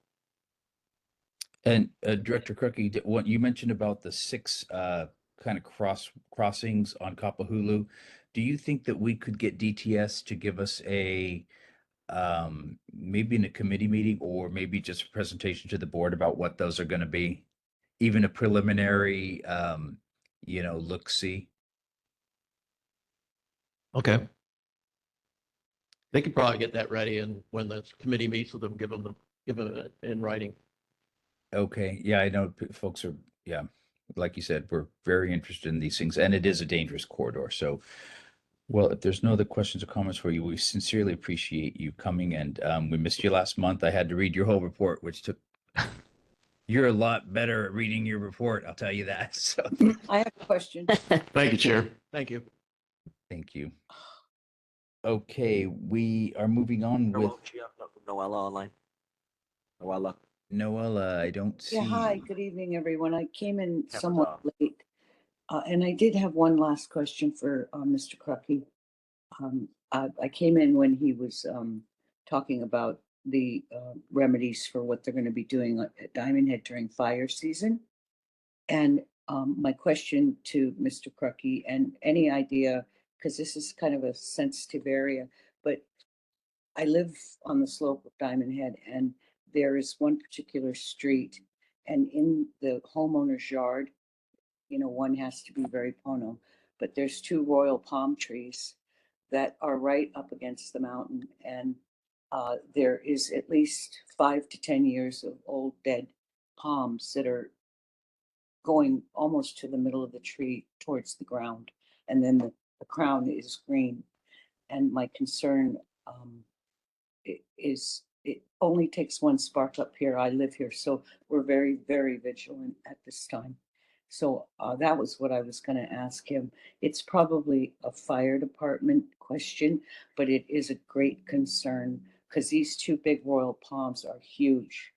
And if I don't want to say the name of the street because I'm not the homeowner and I wish to be very prono about this, but those 2 big royal palms are just matches right there. And so hopefully the mitigation remedies to keep fire off this hill, this mountain, will work. But I see it every single day I drive by it, and it's somewhat concerning. Anyway, thank you very, very much. Once again, I apologize for being late. Oh, no, thank you, Noella.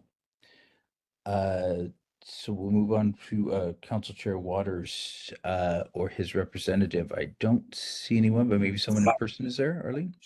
Hi, can you hear me? Yep, go ahead. Hi, aloha chair and members. My name is Luke. I am Chair Waters Constituent Services Specialist. Yesterday I emailed Chair's June newsletter to the board. Happy to take any questions if anybody has regarding that. Also, as you may know, the council passed Budget Chair Tyler Dos Santos Tam's version of the fiscal year 2026 operating and capital budgets last week. A notable Diamond Head inclusion is funding for Kualei Cliffs restoration, The budget is now being reviewed by the mayor and his team. And Bill 46 was introduced by Chair Waters and Councilmember Augie Tobo to strengthen HPD's communication with the public. The bill would require HPD to provide qualified local media with access to HPD dispatch radio communications so they can better inform the public about dangerous situations. This bill will be heard next in the Public Safety Committee at the end of this month, and information on how to testify in person, online, or in writing is available on the council's website. And that's about it that I have. I'm happy to take back any questions or feedback you may have for Chair Waters. Thank you, Tasha. Are there any folks in person who have a question for Chair Waters' office? Laura does. Go ahead. I really appreciate I was reading his message, and the lifeguards have put out rescue tubes.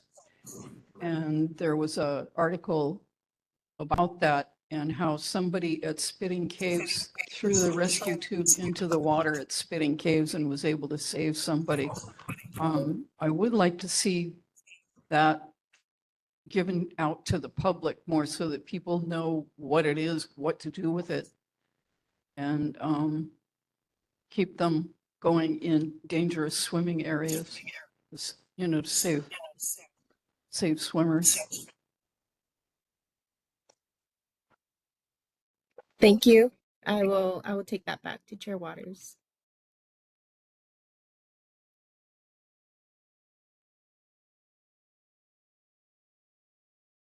Excuse me. There's a, Aloha. I want Hi. to put my hand up.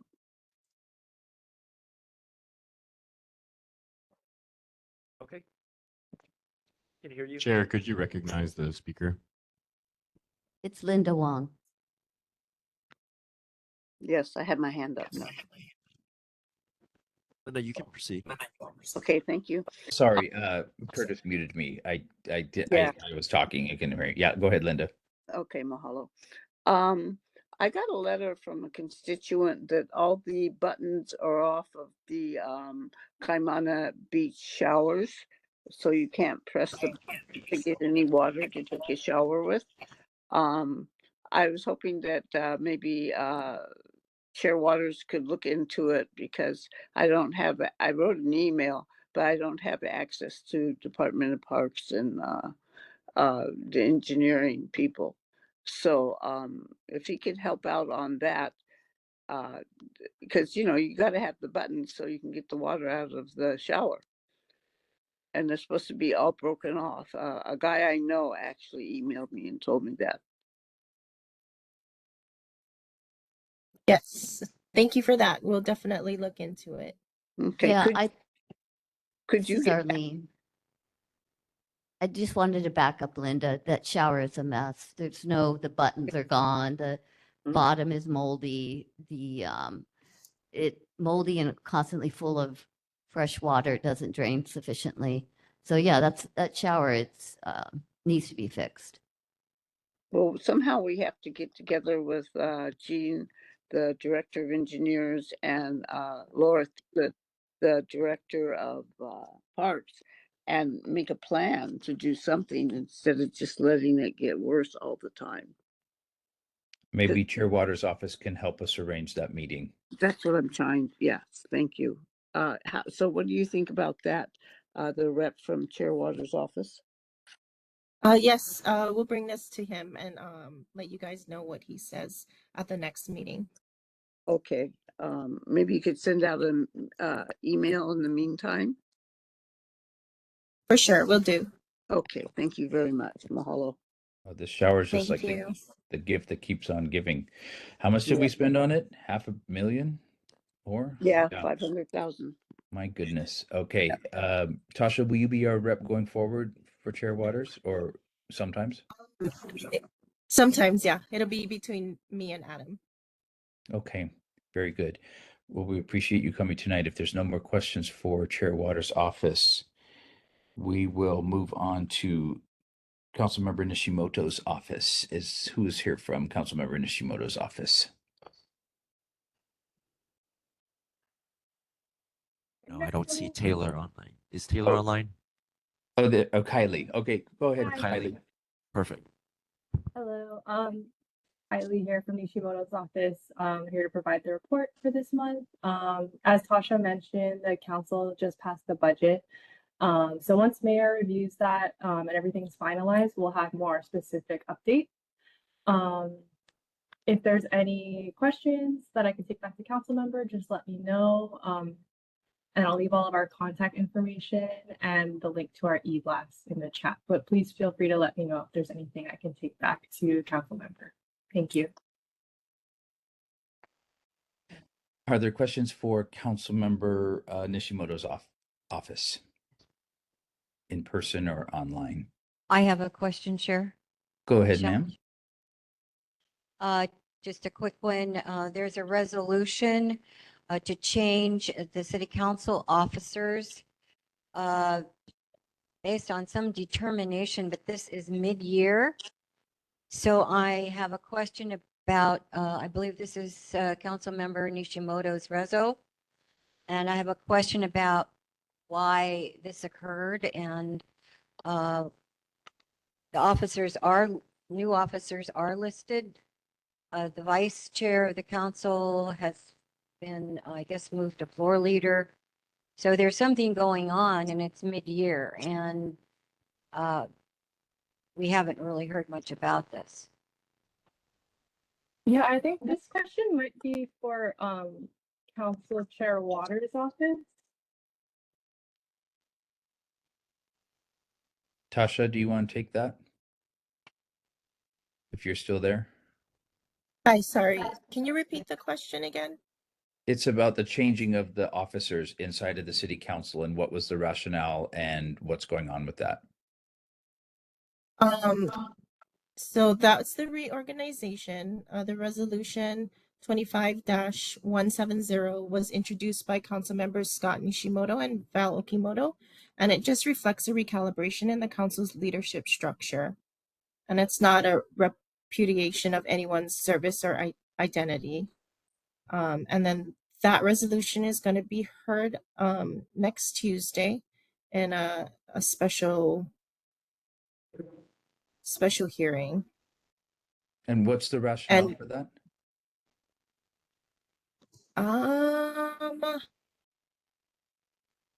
It's about how we align leadership roles with the challenges that we face.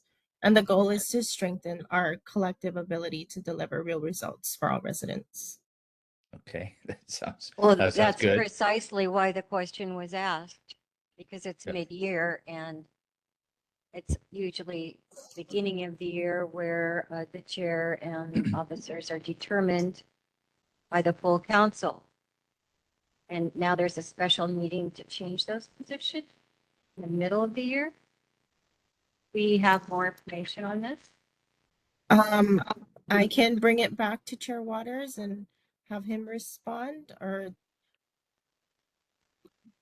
there's also going to be a testimony that will be taken at the special hearing on Tuesday. Okay, We'd prefer to hear from Chair Waters, since he appears to be the point person for this.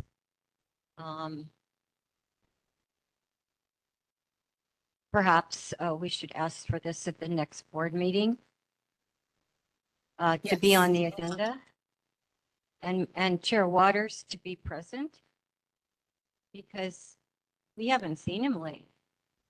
Yeah. Okay, we can do that. And if he's able to come, that would be great. So thank you, Tasha, for jumping in there. Are there other questions for Councilmember Nishimoto's office in person or live?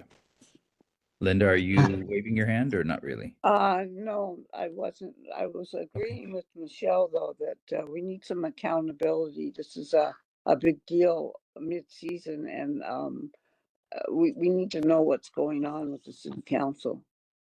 Okay, thank you. And Thank you. Arlene? Sorry. No, I was just going to say there's no other questions here in person. Okay, thank you. And Margaret?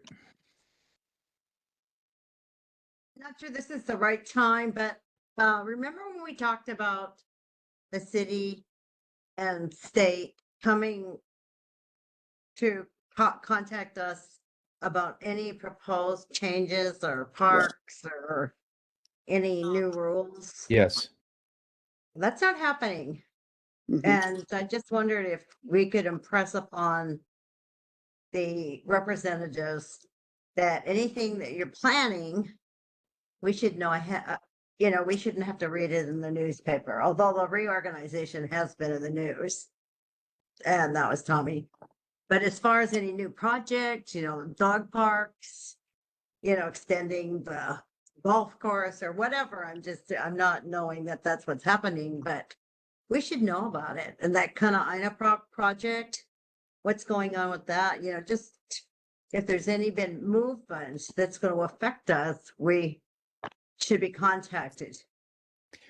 Thank you, Margaret. Yeah, that's a really good point. And I think, for Kylie and Tasha, there are emissaries to the mayor's office, really. And I know Anton left, but maybe what we might look at doing is passing a resolution asking, maybe next month, discussing that, asking that directly with unequivocally that any and all city departments and agencies planning on anything in our neighborhood should come before the board at the conception of whatever it is they're thinking about, because the fait accompli and surprises don't work.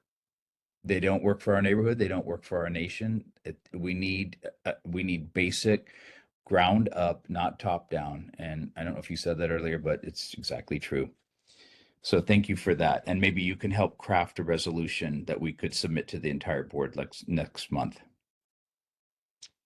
If there's no more questions or comments for Mr. Nishimoto's office, we thank you for coming, Kylie. Thank you. Okay, I don't know if we had anyone from Ed Case, Brian Schatz, or Maisie Hirono's office, but they've been in the news lately, so Google them. I did see Ryan Aguilar from Governor Josh Green's office, and Ryan, if you have any updates for us, and if you wanted to address the concerns on the agenda as well, we'd welcome that. Thank you. Good evening, Chair and board members. Yeah, I was able, sorry I took up so much of the chat, but I just copied a lot of the answers from last month's meeting into the chat, and also posted the governor's newsletter for June, a link to that. But yeah, if there's any questions or anything that you have, be happy to take that back to the governor's comms team. Chair Welch, Go ahead. if responses are posted in the chat, that means they're not on the recording or in the minutes. So I think we really need to have those responses because they were questions to the governor. And that means I'll include it in the minute, like last time. It's in the minute. Well, I think it's important for maybe Ryan, if you could read those responses, because it's Sure. we need your answers right now if we can. Sure. So first question was regarding a time frame for the road rerouting project near Laniakea. And that was slated for completion in the spring of 2026. There was another question about road construction in the Kapahulu area and Kahuku area up on the northeast part of the island. And I received a response from DOT on that, and they sent me just a link actually to the weekly road closures for Oahu. They have it for each island, and there's one for that, and that link is in the chat as well, so you can kind of see the details of any road projects that are taking place. There was a question about the food truck vendor bidding process for Diamond Head, and that was brought up last meeting. Is the asphalt surface created for the vendor space temporary and movable or permanent? And so the response from DLNR State Parks was that the mobile food service was authorized at the state monument beginning in 2005. And so it's been operated continuously until COVID forced the temporary closure. at the monument in 2020. The BLNR, the Board of Land and Natural Resources, reauthorized the solicitation for that food service trucks in the crater center. And let's see, up for parks statewide, actually including Diamond Head in 2022. And so in order to alleviate some of the congestion associated with the former food truck at the crater and to take advantage of open space, there's a new picnic area that was created at that location. That was vacated. Actually, it was the Department of Defense had a little plot of land there, and they had vacated that. Let's see. So the former food truck location within the main parking area at Diamond Head was deemed inappropriate and not ADA compliant. So therefore, they had to create this new asphalt pad within the new picnic area. Let's see. So another question was around the governor reconstituting the Diamond Head Citizen Advisory Committee, based, I think, from that concerns on the previous question. And so response from governor's communications team says that the Diamond Head Citizen Advisory Committee is not nominated by the governor. This was established through Chapter 6E. And the communications director for DLNR shared some information as well, that he believes that the chair for DLNR can nominate members, but there's no term limits, confirmation, et cetera, around that. So technically that the CAC was paused since COVID in 2020, but there was a suggestion to reach out to State Division of State Parks to see how they can proceed with any requests that you may have. Let's see.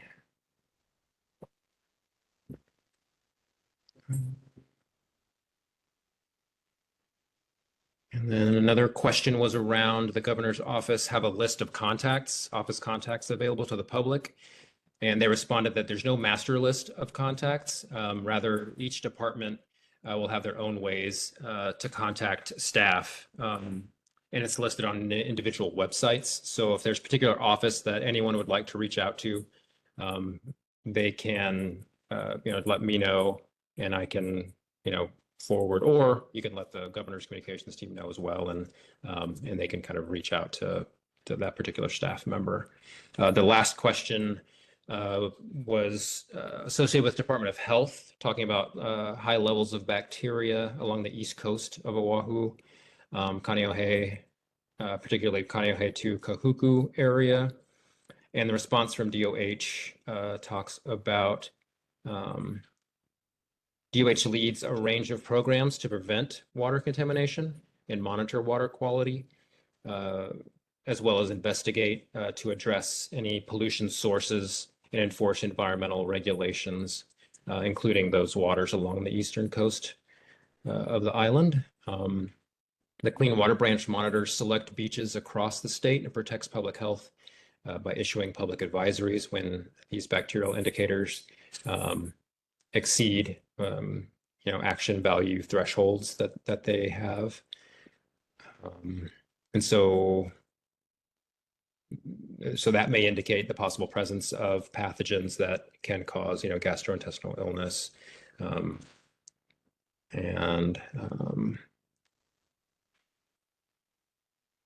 See what else they mentioned. So advisories in these information is posted on DOH's website, so you can go there. If there are any issues that do arise, that they do post it actually on their social media channels as well, just in getting word out to the public on those kinds of things. But that was the final question. Chair Walsh. Go ahead. I would like to mention the two items regarding the Diamond Head Citizens Advisory Committee. Yep. That is statutory. The legislature has not rescinded that advisory committee on the state monument master plan that entailed a great deal of effort by the committee as well as the department over several years. In that master plan, there is a visitors interpretive center, a cultural center with exhibits on the geology of the Hawaiian Islands, the Hawaiian culture.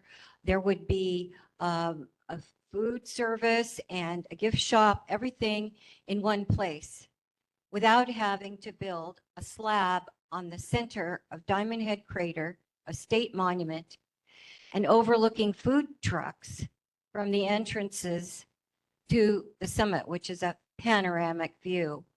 Again, the advisory committee was paused and they went ahead and lighted the interior of the crater with a concrete slab and food trucks.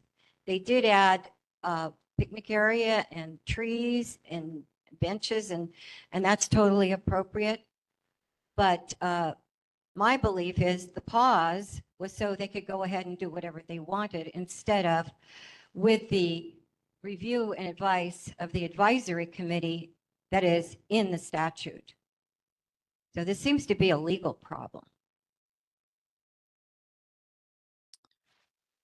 Yeah, and I'm not, yeah, I would echo what Michelle had to say is we need to have the Citizens Advisory Committee reformed, and that should be a serious priority of Director Don Chang of DLNR. And I'd be happy to work with her on that since it's in our neighborhood. Thank you. It was Chair. just, thank you. I see we have Linda.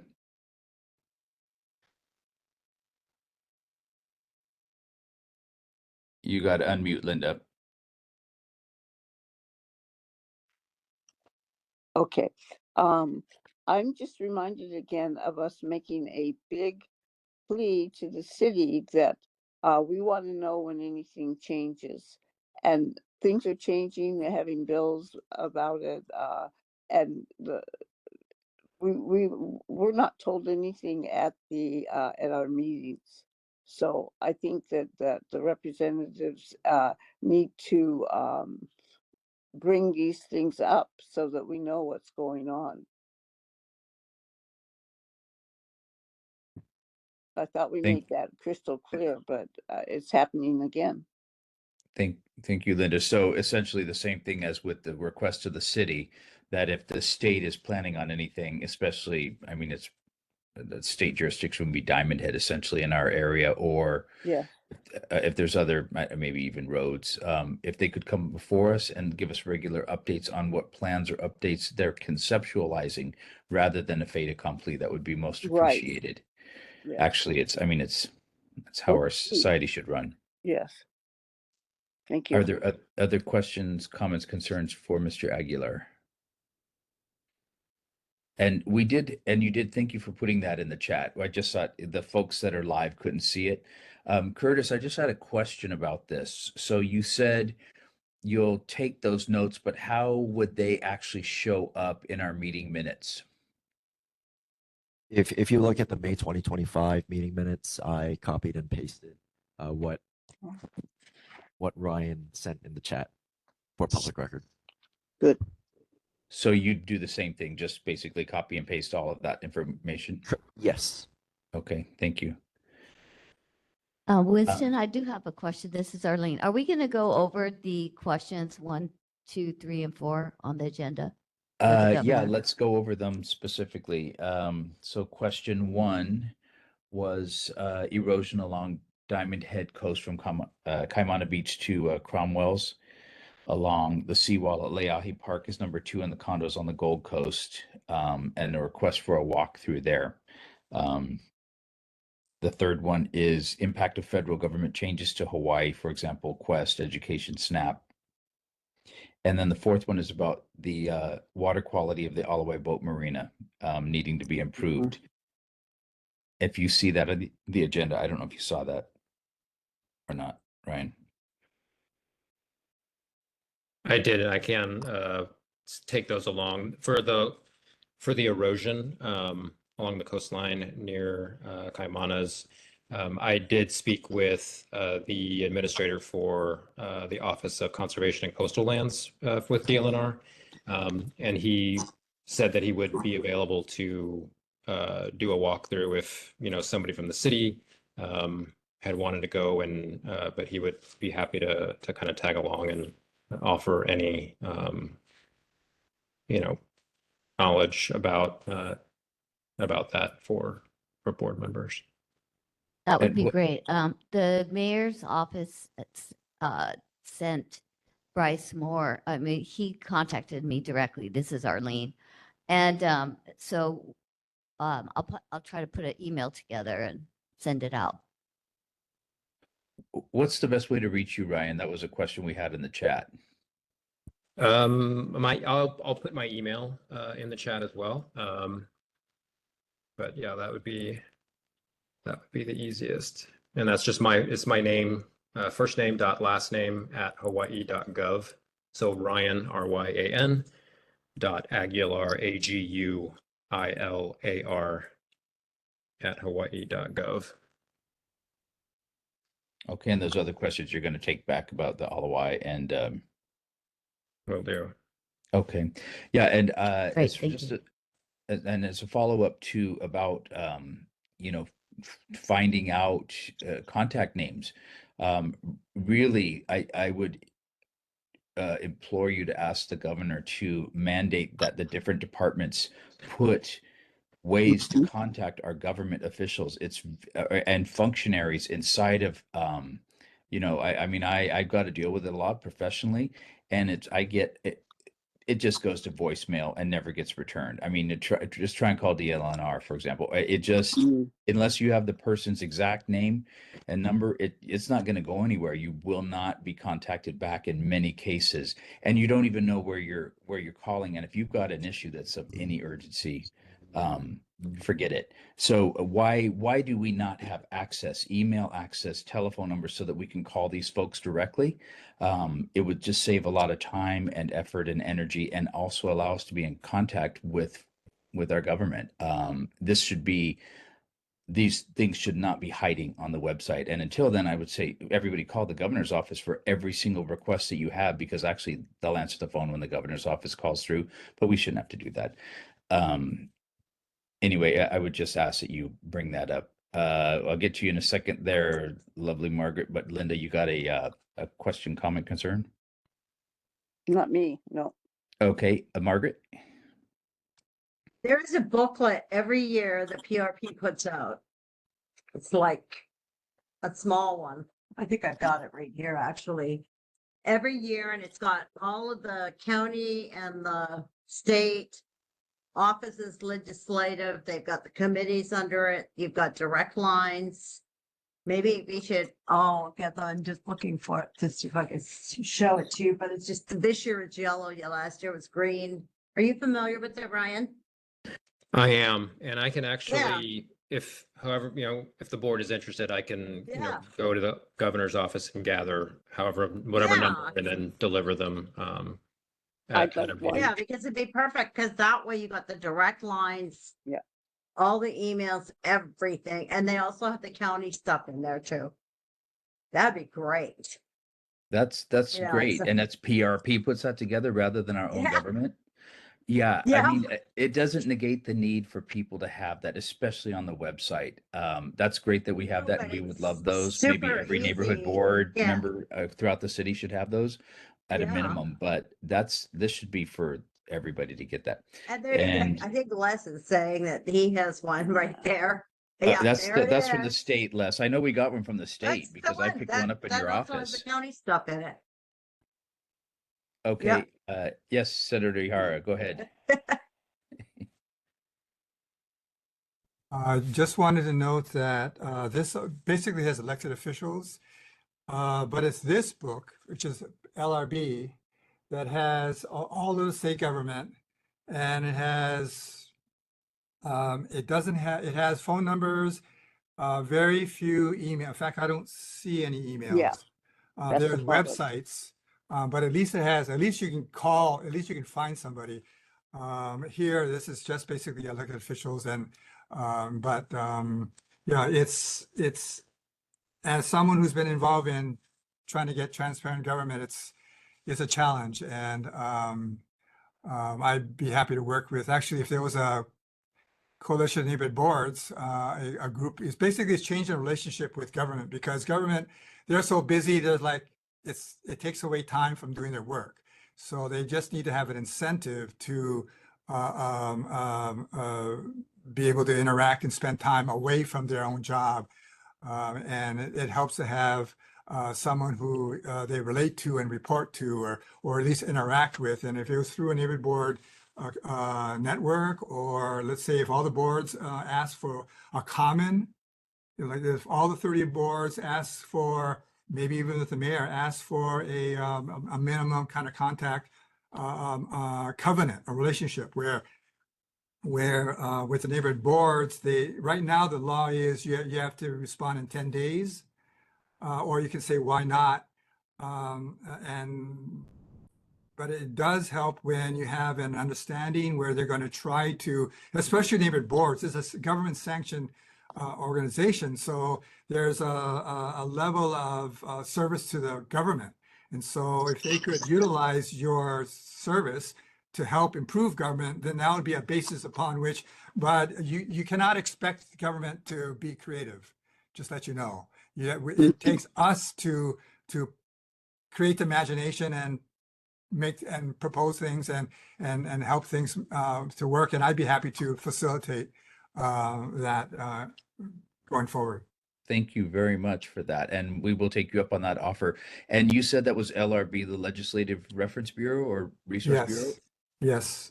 Is that just for the state, or is that for? It's state and county, all the counties. But you said it doesn't have the emails in there. We need the emails. Yes, that's Good the luck. You're glitch. not going to get, you're not going to get emails. Yeah, the emails are in the PRP book. Well, Hey, and I'll the take- no, direct- they're not. It's not in Yeah, the they paper are. book. Well, Where? the emails, let me just say one thing about the emails. It's first name dot last name at hawaii.gov. Yeah. It's pretty straightforward. Yeah, but when we don't even know what the departments are, or who the people are, we don't know where we're going Yeah. with stuff. So I will take you up on that offer, Senator Ihara. And and in the meantime, where would we get a copy of that LRB? Or can we get a copy? I'll see if we can download it. Because actually, I think in fact, it is online. In fact, what I'll do is I'll put it in the chat. I'm going to go offline a little bit. I'll do a little homework and I'll put it in the chat. And Okay. I believe you can download it. Thank you. Yeah. And Okay, you and have you may- emails for elected officials only in here. That's the problem. Okay, and you may Yes. want to wait just a Oh. second because you're coming up right after Mr. Chang's office. So if there's no more questions for Mr. Aguilar, is that okay? Yeah. Okay, then we will thank you for coming today, Ryan, and we appreciate your comprehensive answers to all of those questions. Thank you all.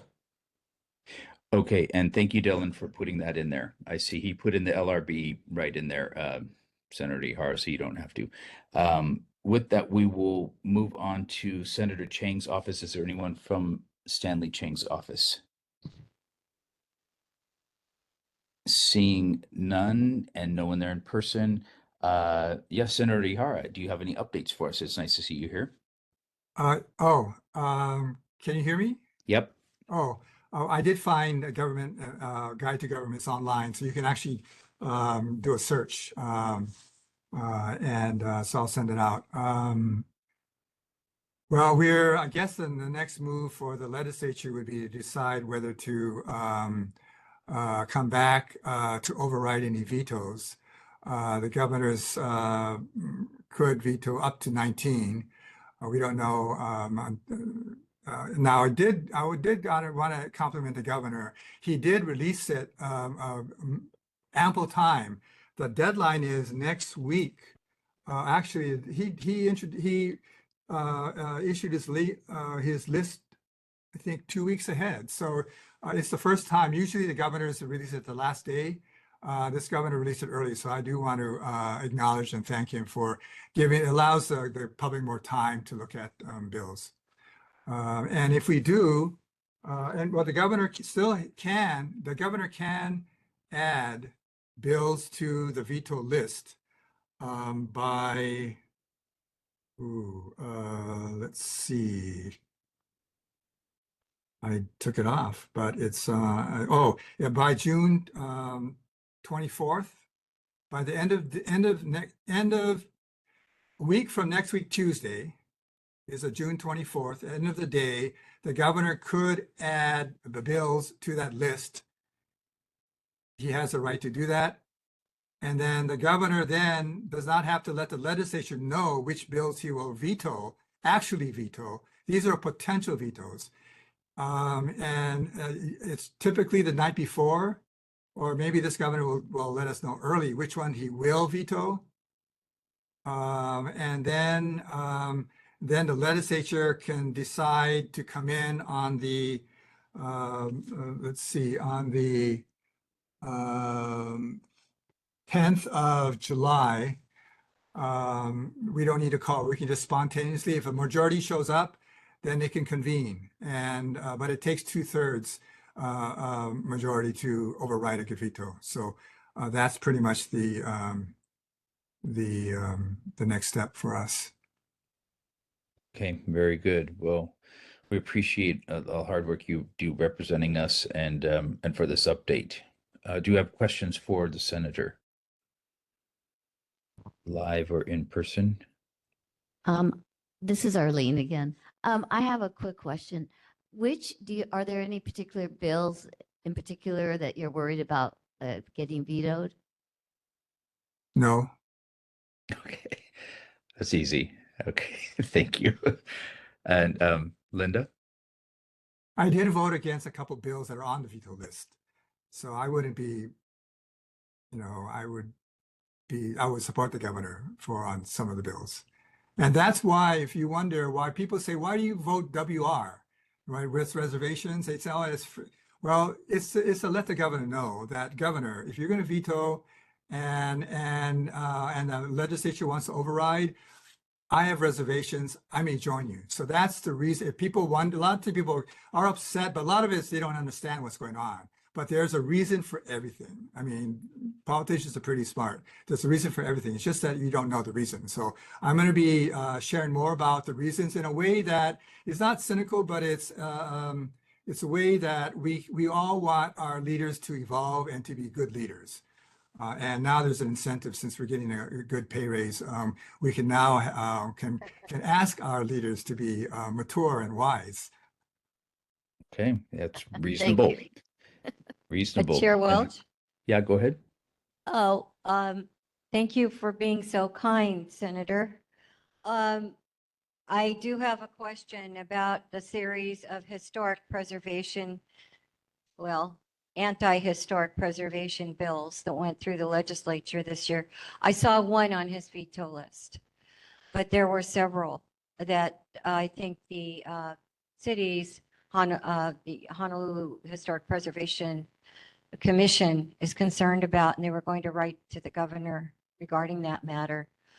Do you have any information on the other bills, the status, or should we write to the governor to express concerns? Has the neighborhood boards, I don't know about the chairs. I mean, if someone sends an email to all the chairs, and the chairs as an individual, unless you vote, join in as individuals, who happen to be chairs, who their credit is they're connected to they have their ears to the ground. And if they have a common interest and a request, especially where there's state laws bills that impose on county home rule, and ties the county's hands a little bit too much, maybe. It's a balancing act, and people may look at it different ways. I tend to, with development, the problem is once you do something, you can't fix it a lot of times. So that's the problem. You should measure first before you cut, and sometimes we cut first. So it would be, and the mayor, I think the mayor could make a good case, and the council, because it is, especially where it impinges on county rights. Let the county, because the county is the closest to the neighborhoods, and they especially with neighborhood board systems where you have are the ear to the ground a little bit more than state legislators. Okay, well, thank you. I might mention one other thing. I do not have, out of your 4 questions, I do not have the Alawai Boat Harbor. I do not have Diamond Head or Gold Coast. I used to, but I'm familiar with the issues. So if I'd be willing to download my background, what I know, and if I have files, I can share the files if it's needed to help move forward in the future for those areas. Thank you for your kind offer. And I think That'd be great. Thank you. Linda, you have a question, comment?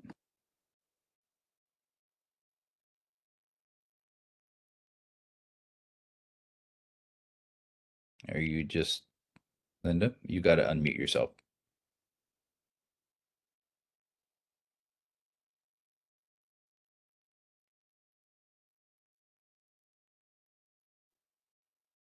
Oh, she may just have her hand up. If not, we'll come back to it. But anyway, thank you very much, Senator, for coming tonight. We appreciate it very much, and for your kind offer. Yeah, Go I ahead. do have a quick question. Go How ahead. will we get that information from you? What information? The information on that you said you have historical information on the Gold Oh, Coast, yeah, the Alawai. the chair, I'm in touch with Winston, and Michelle knows what I know for Diamond Head. You don't have someone from the boat harbor on your board, yeah? I don't know, because that's a esoteric kind of issues there. And it may have changed. So I'm not, so, so you can contact me directly or whoever, I think, especially if it's on behalf of the board. Yeah, so you I can think Arlene contact. can. She's our vice chair, so maybe that's the best point of That's contact. good. Sure. That's a good idea. Okay, thank you. Okay, go ahead, Linda. Thank you. There's no the coastline, the water is not, the coastline's going away. All the surf or the ground is being undermined from let's see, Beach Walk Cafe down to Leahi Beach Park. And then we don't have enough people, city workers, to test the water. So, it's just like the whole thing is falling apart to me. I know they're fixing the one at the Barefoot Cafe, but there's nobody even from the city to come and do these things. So how are we supposed to make any progress without testing the water, or we don't even know how far the erosion is, and we never got an answer back from the state that are they trying to fix these things? Are they aware of them? Do they have plans to fix them? Fix what? All the shoreline is getting undermined by the ocean. It's all the earth matters, the ground is being washed out in the ocean. It's all the way from the Halekulani down to Leahi Beach Park. Right. Not as bad And- as North Shore, but yeah, it's happening everywhere. Right. Well, there is now, if the governor doesn't veto, I don't think it's on this list, we're gonna have 0.75, we're gonna increase the hotel room tax, and those monies will be dedicated for climate change related. So, so at some point, someone will have to, then we have to figure out how you're gonna spend that money. And so now you raise that might be one of those, is a shoreline, some kind of a program to deal with it, rather than only a Yeah. few like North Shore and other. It's happening, like you say, a lot of Everywhere. places. Yes. It will be like Miami in 10 years with just having the pipes blow back the sand on the beach. You Well, know, not who only wants that? everywhere, all this coastline, the whole world. Yes. And nobody's doing anything about it. You know, they don't even talk about it. So that's not too wise. You know, what about the goose that laid the golden egg? It's dying, you know? So somebody has to take responsibility and move with these kind of things. Thank you, Linda. Thank And you. Margaret, you got another question? No, I don't have a question. I have an answer. Chip, was it Chip Shelton or Fletcher Fletcher. at UH? He is doing it all. If you, he has a website that shows all of the erosion of potential, you know, 5 years down the road, how it's going to affect the shoreline. I'm not sure if it goes all the way around, but I think it does. And he was just designated as somebody more important, given a better title or something at UH, but they have that. Thank you for that, We Margaret. know. If you want to put that in the chat.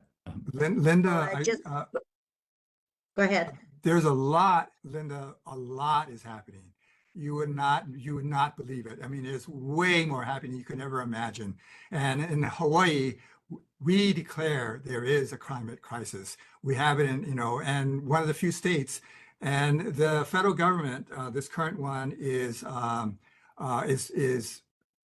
know, they're leading the charge that there is no human caused crisis and are eliminating contracts. And, you know, university is going to get hurt. They're going to lose a lot of money that's going to climate change because of the oil interests that back this administration. They're going full out. So, so now's the time to do a lot, learn a lot, and prep for when we get back into sane days. Thank you. And Noella, you have a question or comment for the senator? Yes, yes, I do. Thank you. Good evening, Mr. Ihara, Senator Ihara. I applaud Linda for bringing up the coastline as well as everyone else. But my primary concern is, as I live right over here, is there is a walkway between Makale Beach Park and Leahi Grass Park. Mhm. And there has been a lot of problems with that. The railing was gone, it washed out to sea. Long story short, the erosion underneath there is actually going onto the properties of the homeowners, and that's their Kuleana.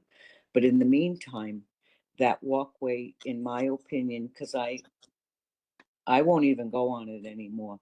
It's extremely unsafe for any people wanting to transverse from Makale Beach Park to Leahi Grass Park, where a lot of people like to take that coastline walk. And if anything, one little thing can be done. That walkway is not safe. And I would ask that you and, you know, the people out there involved with this, please at least consider. I'm very scared to say closing it, but that's really the safest issue here, because it's the people in the neighborhood and the visitors. A lot of them know about it. Thank you very, very much. Sure. When I represented the Gold Coast, I did research, and I had a little difference with the governor of Lingo, but we won a lawsuit. Basically, the on the walkway, it was built by the government. So it's a government-built walkway. They paid for it, and the ownership of the condos, it weaves in and out. So it's not all state. Some of it is condos, and so it's mixed ownership. I'm So that's where speaking we had the problem. specifically about one particular from Makale to Leahi. There's about 4 homes in between the park and the other park, and it's already encroaching on their property. But my point is that the concrete sidewalk that goes across, I don't even know if the rail has been put back to keep people from falling into the sand. At high tide, it rushes underneath there. I'm specifically speaking of one geographical location between Makale Beach Park and Leahi, and the erosion underneath it's going on their properties, Mr. Ihara. Right. They got to deal with that part, but in the meantime, right, we as neighbors and you as a representative of the state of Hawaii need to maintain that the people that, if they choose to walk on that particular little tiny, it's about a block and a half then they're putting themselves at risk because it's So very, that, very old. So right, so with that either, said, yeah. well, either because of the lawsuits, if someone got hurt or killed, the state, if the state's liable, so the state, if the states would be liable, the state has two choices. They either shut it down to prevent people hurt, or they fix it. And when I did, I put in monies to fix it. And so we did do some fixing. We put in stairs for surfers. They said to have to jump into the water. They could go down the stairs. So there's and once the liability got settled, where the court said the state, owns part of it and controlled it, then you got Is to there fix it. any way that you could possibly forward this to it, but within your channel, sir? That would be actually very ideal. Thank you for sharing that. Well, it's really, you should get your senator to, I'll help your senator. Yeah, he's not, I don't Mr. get Ihara involved is in not it. in our, It's that's not in not my his district, yeah. So really on Okay. right I want now, to but, respect the Okay, senators. thank you very much, though, for at least hearing. Sure. and we Thank have you very one more much. Thank you, question. and Winston. We've taken a lot of your time, and I know we have other things on the agenda, but Dylan, do you have a quick question or comment for the senator? Yes, I do. So Senator, by no means is this ever an attack on anyone when I express what I know. But at the same time, do you think, well, it's kind of multifaceted, but we're at a problem with, wanting to increase taxes that tourists are going to pay to help with climate change. But yet we've known about climate issues for over 60 years. I mean, back 20 plus years, we were talking about shorelines, seashore erosion, beach erosion, and nothing was done 20 years ago. And here we are, wanting to create a fund that's going to, supposedly tackle climate change. And we've had these issues for 30 plus years already. And the thing about it is the attack isn't right in essence. See, we can't produce climate preservative materials that can be used that won't get eroded. So how are we supposed to attack climate change and it not be a waste of money? Because Well, we're not developing the type of materials and the methods, because we don't even have a clue how to have a material to work with this erosion or any type of other climate changes. They have no idea what to use, and they'll just use what's at Home Depot, and then it just gets eroded. And so, like your stairs that you're talking about for the surfers, if there was a way to make a pathway that doesn't get eroded, how is that even remotely possible? That doesn't need to be fixed or repaired all the time. Like, it's really, we're creating a climate budget, but all it ever is gonna be is just a fix or repair at the time that we can, because we don't have any type of material that'll work with nature and prevent its erosion. Thank you, Dylan. I can, quick response. We're not even close to that. We're not, this is a global planetary issue. It's not a Hawaii issue. Although I'm proposing Hawaii, we bring the issue to the world. You said everybody knew, well, we have the powers that be opposed to the idea that there's a climate crisis. I mean, you have the President of the United States.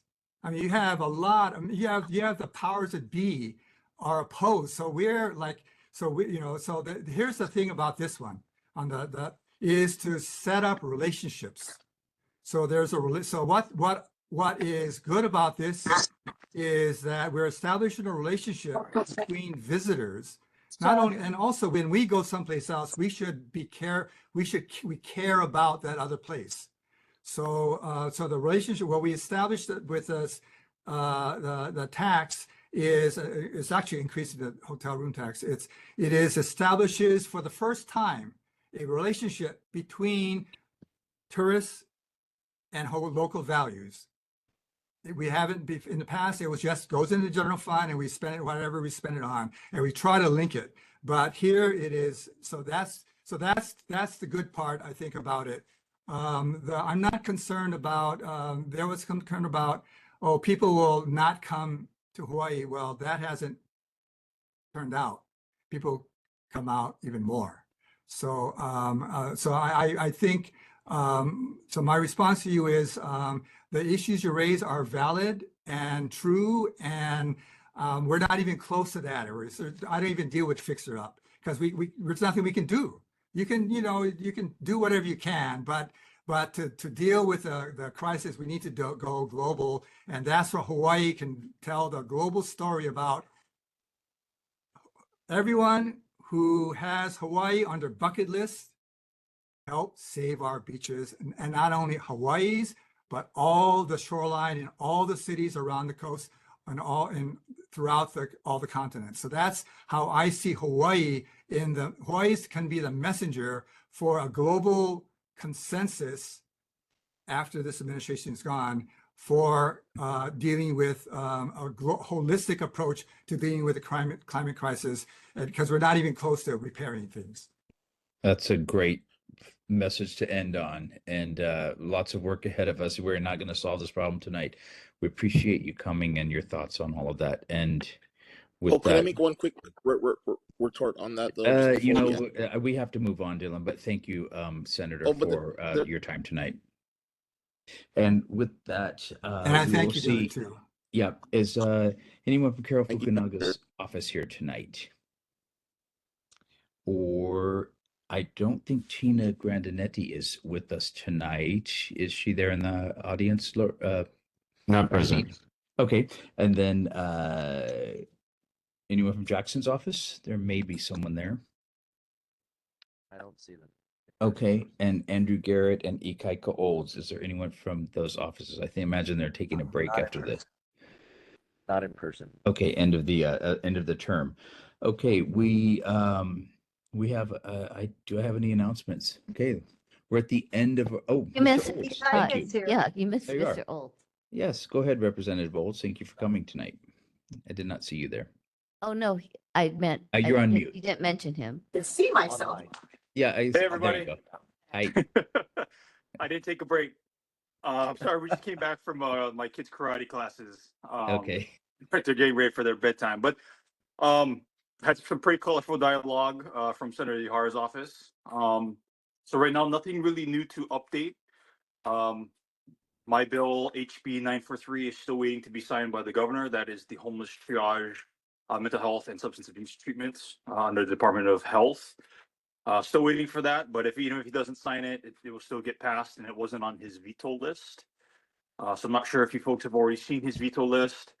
One thing that I am a little disappointed on is the e-bike bill was on the veto list, and we are hoping that that will come off because it's very needed. We have to start regulating these e-bikes. And with that, I will take any questions. Okay, are there questions for the representative, for our new representative Old? We appreciate your service and your first term. That's exciting to do. Miss Margaret Murchie, you're on Why do mute. you think that he put the e-bike on the veto list? Was it because of the way it was written or what? That's what it seems like. So we did have a meeting on Tuesday. The caucus got together and we discussed the veto list, and the chairs from the various committees that are related to the bills gave their analysis of each of the bills going to the veto list. So what it sounds like it was how it was written. And one part was it doesn't specifically identify the difference between like say a Tesla, so an e-vehicle versus an e-bike, or in this case, because some of these scooters are technically motorized scooters, they're not actually bicycles. There was a clarification issue that was there. Our chair is going to be trying to work with the Gov's office to see if whether or not this is something that they can just fix next session by just clarifying the language. AG's office has weighed in on the bill and did say that they do not see a problem with the language, but it was the language because it didn't delineate, green vehicles versus the e-bikes. So we obviously don't want to be making a law that can affect drivers, with your, whatever kind of hybrid that you have or any kind of electric vehicles that you have. But we also need to get a hold of these e-bikes.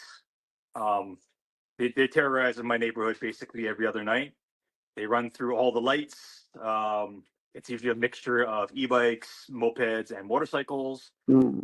It's a problem, but we don't want to create more problems with this bill if there is fault in the language. So we might have to revisit it. Thank you. Chair Welsh, I have a question. Go ahead. Thank you, Representative Olds. You're always so informative. Regarding this e-bike bill, isn't there a way that the committee chairs from the conference committee can work with the governor just to fix the one thing that's wrong with this bill so it can be accepted? Or do they have to go into a special session to do that, which they may be doing anyway, but at least get something done this year? Yeah, I don't know. I know Leslie Hara's hand is Senator Hara's hand is up. As a freshman, I'm not sure. I'm going to go ahead and say I would postulate that we can't just make alterations to the bill. I don't think. I mean, it sounds very questionable that we can get a bill to the very finish line and without having any public weigh in or having the body vote on it, going in and making tweaks. Maybe Senator Hara might be able to elaborate further, but from what I understand, that it's not going to be as simple as that. It's more of, are we good to go with the current bill? If it's not good to go, what do we need to change for either a special session or for next year's session? But maybe Senator Hara can elaborate a little bit more on that. There is a process to do that. It's never been done, but we've come close a number of times. So here's the process. The governor can veto the bill and submit a corrected version. See, I don't, so I'm gonna veto the bill, but if you vote for this draft that I'm attaching in one vote, in one day, I will sign it. Now, so that's it can be done now. It gets dicey on veto override, it gets really the politics and really crazy, but anyway, that's technically the process. Also, the legislature, when we get it, could amend it further, but the governor could veto it and we cannot override it the second time. So if everyone's on the same page and if they're willing to go in, because once you go in, then someone else can make a motion to override another bill. So that's it gets a little tricky, but technically it is possible. I'm glad we don't do that. It sounds profoundly undemocratic. But Dylan, quick comment on this, and then we'll move on to the next item. Well, the importance of this bill about e-bikes and getting the things correct is the fact that because these children and or even adults that are using modified bikes plus mopeds get into accidents, that's actually what's causing your insurance to go up. They use the landscape of wildfires to be the precedent upon which they raised a lot of rates. But there's actually been more because of underinsured, and your underinsured comes from things like bicycles or even e-bikes. How do you how do you get an insurance claim going on that? Now, the thing is, they're not covered, and so that's going to raise your rates if you hit an e-bike. So unless you can pass legislation to force insurance on e-bikes, which will probably be the quickest to eliminate e-bikes off the roads, you're going to have this e-bike problem. Because if you make the insurance too expensive, the bike costs what, $3,000, and the insurance will be $4,000 for the rider to have it. Good luck them keeping it. Okay, and I think these are probably esoteric questions that maybe we won't be able to figure out right here, but it's grist for the mill as you take that back. And who knows, maybe we'll test this theory Senator Hart just told us about. Anyway, thank you very much for coming tonight, Representative. Really? Say it again. Hi, Winston. I had another question, or just a suggestion, actually, very, very briefly. Mr. Olds, thank you so much. The e-bike, obviously, it's a problem. I would recommend perhaps when you reword the bill, maybe you folks can add an attachment of all of the emergency room and, you know, the state of Hawaii and city and county, the stats, since though they have been so out there and in our face all over the place. Maybe a good old room statistics, you know, for everybody to see in black and white, you know, because it's a problem. These kids are getting hurt. It's a nuisance to us, but the bottom line is that little kids are getting hurt. So that's my suggestion. Thank you. I didn't mean to interrupt you, Winston, but thank you. No, thank you. Thank you. And, you know, if you have a question or comment for Representative Olds on this topic, Linda, I'd ask that you'd question him directly, call his office if you would. Okay. With that, then, thank you so much for coming, Representative. Appreciate it. Thanks for having me. Okay, then, for our board committee reports, I don't believe we have any board committee reports tonight. We are ending our session. This is our last one. For those of us that are cycling off, I believe, thank you for your service, and all that you've contributed over this time. If you're coming back, thank you for coming back. And we have some vacancies, as you heard earlier today. So if there's folks that you know, especially in Subdistrict 2, we've got some spaces for our next meeting. At the next meeting, I will be Chair Pro Tem. We'll have elections for every office, and we will go from there. That is my Chair Welch. first announcement. Yes, ma'am. I do have an update for the Planning and Zoning Committee. Okay, we haven't gotten there we- just we yet. did but not- I was going to go down in order, so let me just see. Okay, Environment, please do. Parks and Rec, Sorry. planning. No worries. I think Margaret and Anthony, you guys are talking about when you're going to have the meeting. So public, look out for when that's going to come. It'll be published by the NCO for that office, that meeting about parks, dog parks. And Arlene, you didn't have any special thing, I don't think, but if you do, let us know. No. And planning and zoning, Michelle, go ahead. I'm sorry to interrupt you. Well, there was quite a commotion about, I believe it's a developer who purchased a property on Kanaina Street. Yes. Yes. Between the multi-family condos. Actually, the single-family home was part of the original zoning. But it now is spot zoning because the entire area is covered with multi-unit buildings. I have tried to communicate with the owner developer. I've tried through her consultant. I know there are members of that neighborhood who testified and were very concerned about a 4-unit, I guess, condo being built there. They were concerned about the parking. But of course, we all know there's a huge Beaky stand taking up a lot of room there on Kanaina Street, right across. So there are problems to solve, but the bottom line is the consultant has said there are no updates. There is no status on this. So we're in the dark. This is going to take special district permit. Not sure about the shoreline management permit.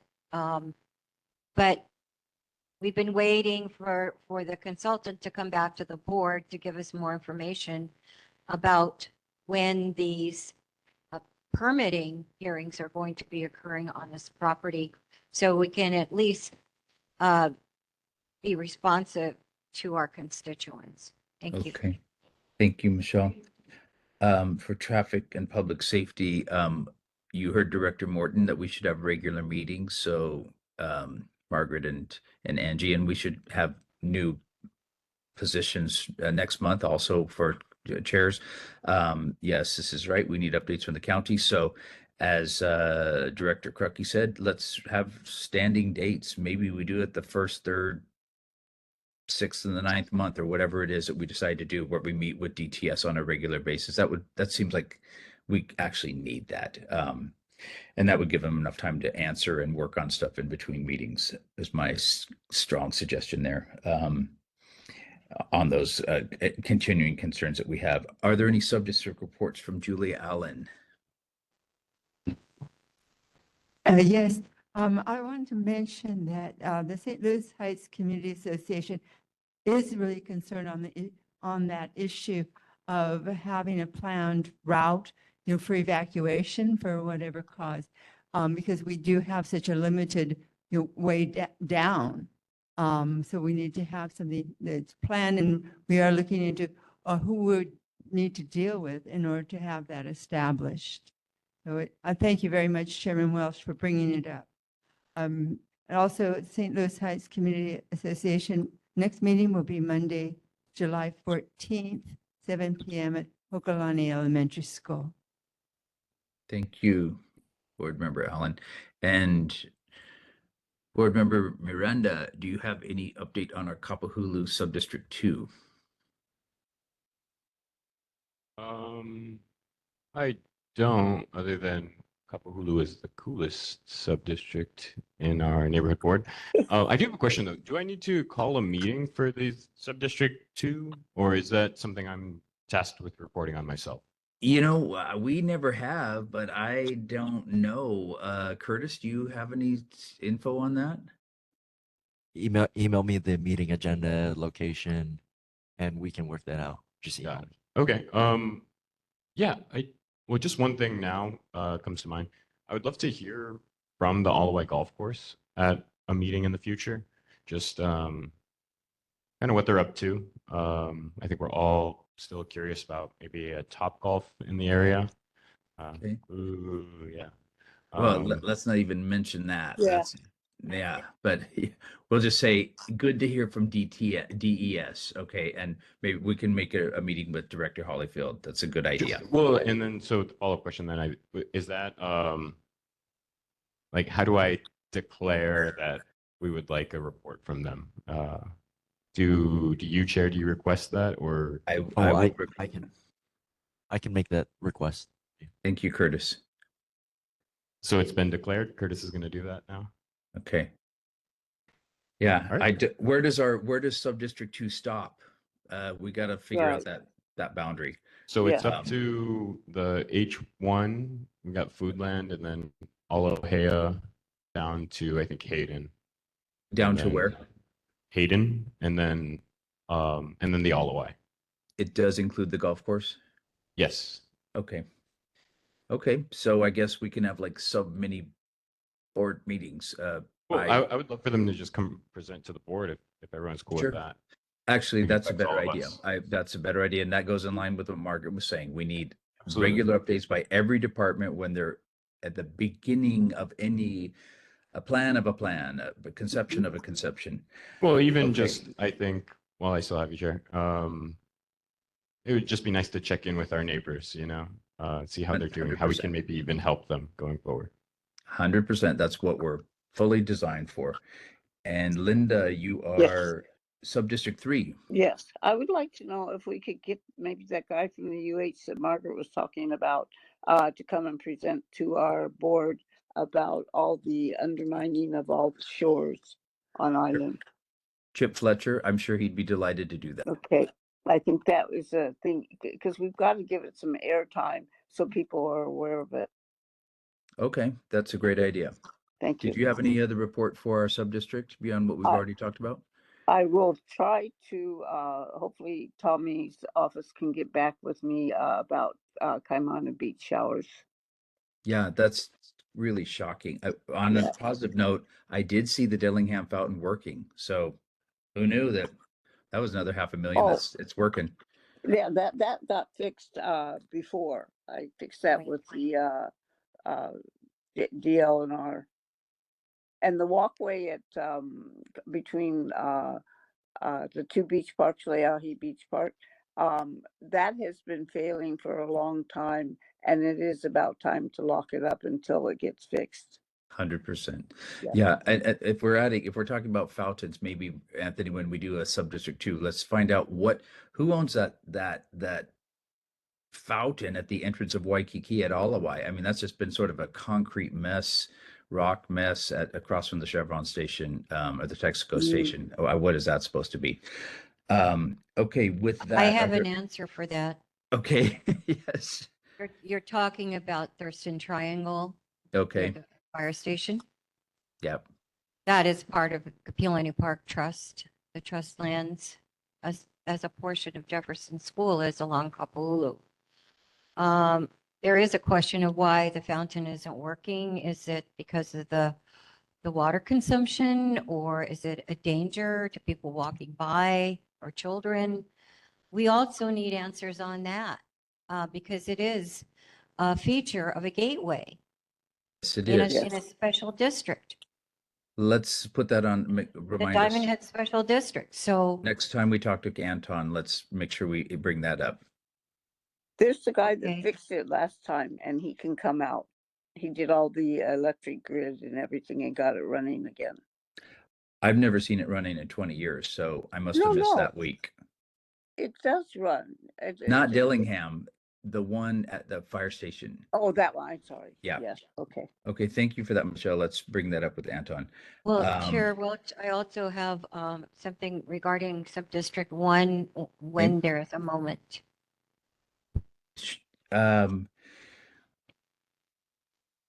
Well, let's first go on to reports of board members attending other meetings, public meetings. Well, this pertains to this agenda item that we're on now. Okay, if you can make it brief, because we've got a few more things to cover. Right. Regarding the St. Louis Heights Sub-District 1, we've had the misfortune of losing a very dedicated board member during this last election. And Yes. I would just like our dear friend and dedicated board member to know, Rafia, that you are always welcome at our committees and you are always welcome at our board meetings. And we hope to see you back I'm on the board always- soon. I'm always. All right. I'm always there for you. Thank you, Michelle. And I have expressed the same to Rafia, that we don't expect her to go anywhere, and No. her I'm more contributions are strong. and vital. committed. Yes. Margaret, do you have a question related to these sub-district updates? No, it was about the attending other meetings. And is Go ahead. the new guy that took her place online or there? I don't see him online, but we'll meet him next Great. week, next month. Oh, right, because they don't go into position until then. And I did ask Curtis about getting sworn in online. Ask him again. I did go to the Waikiki board, or I watched it online, the whole Waikiki board meeting, neighborhood board meeting, and it's still very interesting. They absolutely shut down Laura's, gave her 10 minutes to talk, and she, put together a presentation of sorts. And you could tell that was not the audience for it. And in the end, she had requested that they do a full on EIS, and they voted against it. And they were mean. Okay, yeah, the Waikiki, maybe they should come to our meetings sometimes and learn a little bit more, or the neighboring boards, but thank you for that. I did attend the NCO commission meeting office along with one of our board members, and I was frankly very surprised, even shocked by how the elections are conducted and the rules and procedures around that. I didn't realize what was going on. I think all of us got that email inadvertently. That was a unforced error on behalf of NCO that was sent to all board members about outlining complaints of a Waikiki board member about the election process. I hope that the city really takes to heart the very serious concerns about these basic elections in our neighborhoods and how they're conducted. And we need I think, a complete review and overhaul of how that looks. I realized that after going there that, things have been that way for whatever reasons, but it doesn't mean that they can't and shouldn't be changed and strengthened so to increase our very basic elections in this neighborhood board process. So with that, Are there any other folks that went to another neighborhood or neighborhood board or other public meeting that wanted to give a report? Linda, is your hand just up just to? Oh, no, I'm sorry. Okay. Is anybody going to the indoctrination thing? The indoctrination thing? What's Yeah, that? at the Filipino. Oh, you You mean know, where our they swear induction you in. ceremony? You know what? Yeah, out in Waipahu, Curtis, I when always get when is lost on my the going. when's our induction ceremony? Can you tell us? Curtis would know. Yes, that the induction ceremony is on Saturday. The installation is on Saturday, June 21st at the Filipino Community Center in Waipahu. And oh boy, elected board members have received the invitation, which is the RSVP is due tomorrow. Go Thank early because there's no parking. Thank you for that. You can take the train, Margaret. Thank you for that that update, Curtis. And also, I want to give a special thanks to you, Curtis, for being our really great neighborhood assistant for these last many months. We've relied on your advice and consult, and we appreciate your efforts very much. With that, we have on the last item on the agenda approval of board meeting minutes. Oh, Winston, Rafael Go ahead, has a Rafael. question. Just my gratitude to everyone to say thank you since my journey started with this neighborhood. All of your guidance appreciated and support and love. I'm always there for you, the people and the community. Thank you very Rafael. much, everyone. Thank you, and the same is back to you. With that, for the approval of the board meeting minutes, we've got them here, and honestly, I don't want to approve them. I think there's serious issues that we have talked about a lot, and I think we can take these board meetings and actually run them through Chat GPT in the future, maybe for next month or from next month. Come up with some exact stuff that gives us really great summaries that the computer can do right now that meets our request for full and complete meeting minutes that outlines this. It's not hard to do. We throw it in Otter AI. We ask ChatGPT to summarize it. We have the meeting times and date stamps that are right there. But I think to address public concerns, including mine and other board members, that we do not accept these minutes as they are right now, and that we wait until the next term. That's my recommendation, but it is on the agenda. Chair Welch. Secretary Boydell. I move to approve all 10 recorded minutes and written summaries listed on the agenda as drafted and posted on the NCO website. Point of order, Mr. Chair. Yes, ma'am. There was a vote against a series of these minutes. Yes. Board voted not to adopt them. By one vote. Well, it doesn't matter because you're absolutely correct, Chair Welch. The minutes do not reflect comments, questions, and concerns or answers that are of high public interest. The reports are summarized. The minutes do not have to be verbatim. They are a reflection, and it says so in the statute, chapter 92-9, 9-A, that the essence of what is said by all participants at the meeting, that includes those reporting and those stating concerns and asking questions, must be reflected in the written minutes. All that is reflected is questions, comments, and concerns followed. Yes. These are not appropriate minutes. In addition, most of these minutes were rejected already by a vote. And Curtis has done an excellent job, but he has to answer to an executive secretary who creates his own policies, and this was one of the policies that has damaged our neighborhood boards. Thank you. Chair. Yes, sir. Question. What happens if we never approve the meeting minutes? We don't have to approve the meeting minutes.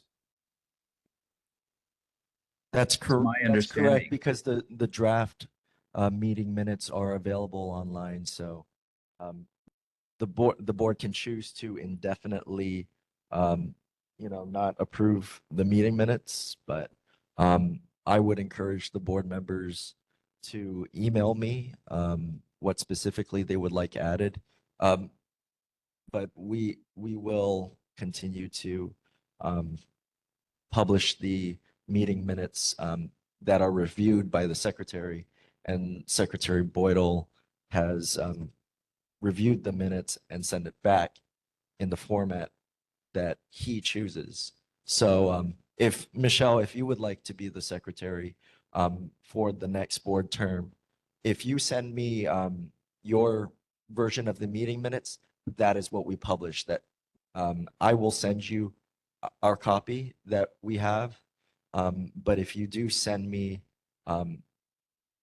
your additional remarks for the minutes, that will go forward to the board for the board to approve. So the final, I guess, approval goes through the secretary, and after I receive those minutes, that gets forwarded and published to the board as drafted until the board approves it or amends it.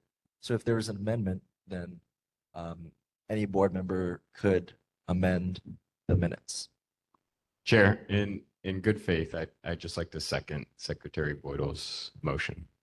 Okay, I don't want to entertain all board meeting minutes at once. I would just choose to do 1 month at a time in that case.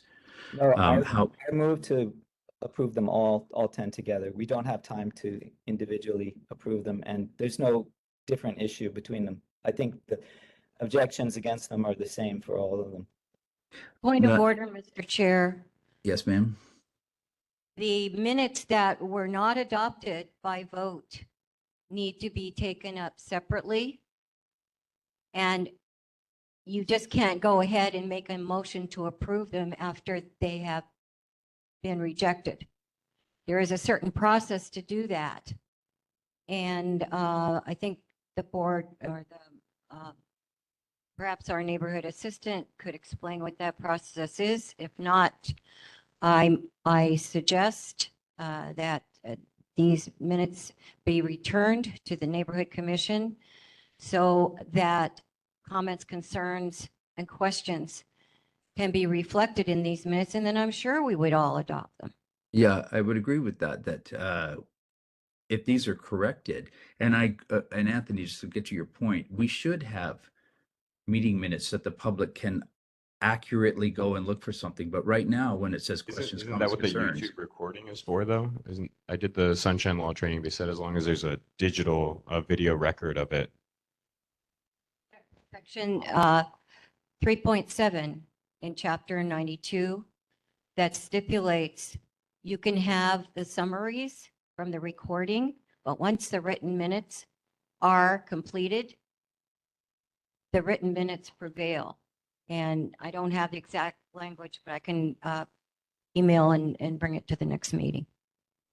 Chair Welch, due to time, I'd like to continue or to start the roll call vote, and then we can resolve any issues after the meeting. well, there's You've been a already motion voted and a on second made, so now several. we have discussion. Is there some discussion on this?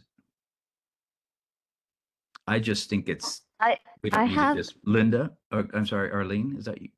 yes, okay, so the YouTube videos, aren't there tags that, like, if you wanted to check a subject, you could do a search and then find it?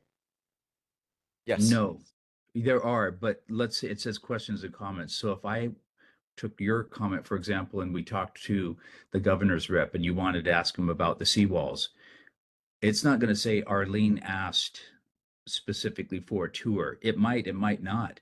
But let's say the Alawai Dam project that the U.S. Army Corps was doing.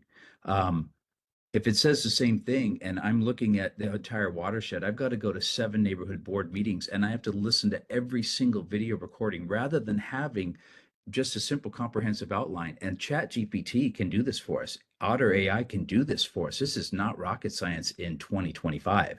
Now, 2 years ago, it might have been. This is a simple thing that we can correct. And I think it behooves the public to give us the best meeting minutes that we can. That is not an onerous project. And Curtis has suggested that, we can adopt a different standard. But we're in discussion about this motion for another minute. Chair, 15 seconds. there's also, 15 seconds. Okay, there's so also a question of people who don't go online. exactly, A lot of exactly. seniors in our communities, they don't Yeah. go online and they want to receive the written minutes so they know what is going on to protect our community or what sort of problems we have that we're discussing and representing them on. Another So excellent the point. minutes, And- as you say, are a broad scope of what is in the recording that you have to, you can digitally find the location in the recording, but there are people who actually aren't able to do that. Exactly. you. And with that, we're out of time, so we can't approve them anyway. We'll take it up at the beginning of at the end of the next meeting or whatever time I suppose I will set the agenda for the chair. It says I'll be chair pro tem, but this is a good issue for us to work on. It's not insurmountable. I think there's good faith all the way around. I think Secretary Bredo's done a very good job of working with what has been given to him, but it's just, I think many of us want more that the NCO office hasn't been allowing. So with that, I hope you all have a lovely Flag Day, and I will see you after the 4th of July as well, and other any Canada Days, July 1st too. So enjoy the rest of your time. It's been a pleasure working with you all. Thank you, public, for attending, and for our representatives and all those who helped. Spencer, thank you for your help with filming all of this. And with that, the meeting is adjourned. We will see you later. Aloha. And thank you, Chair Thank Wells. you.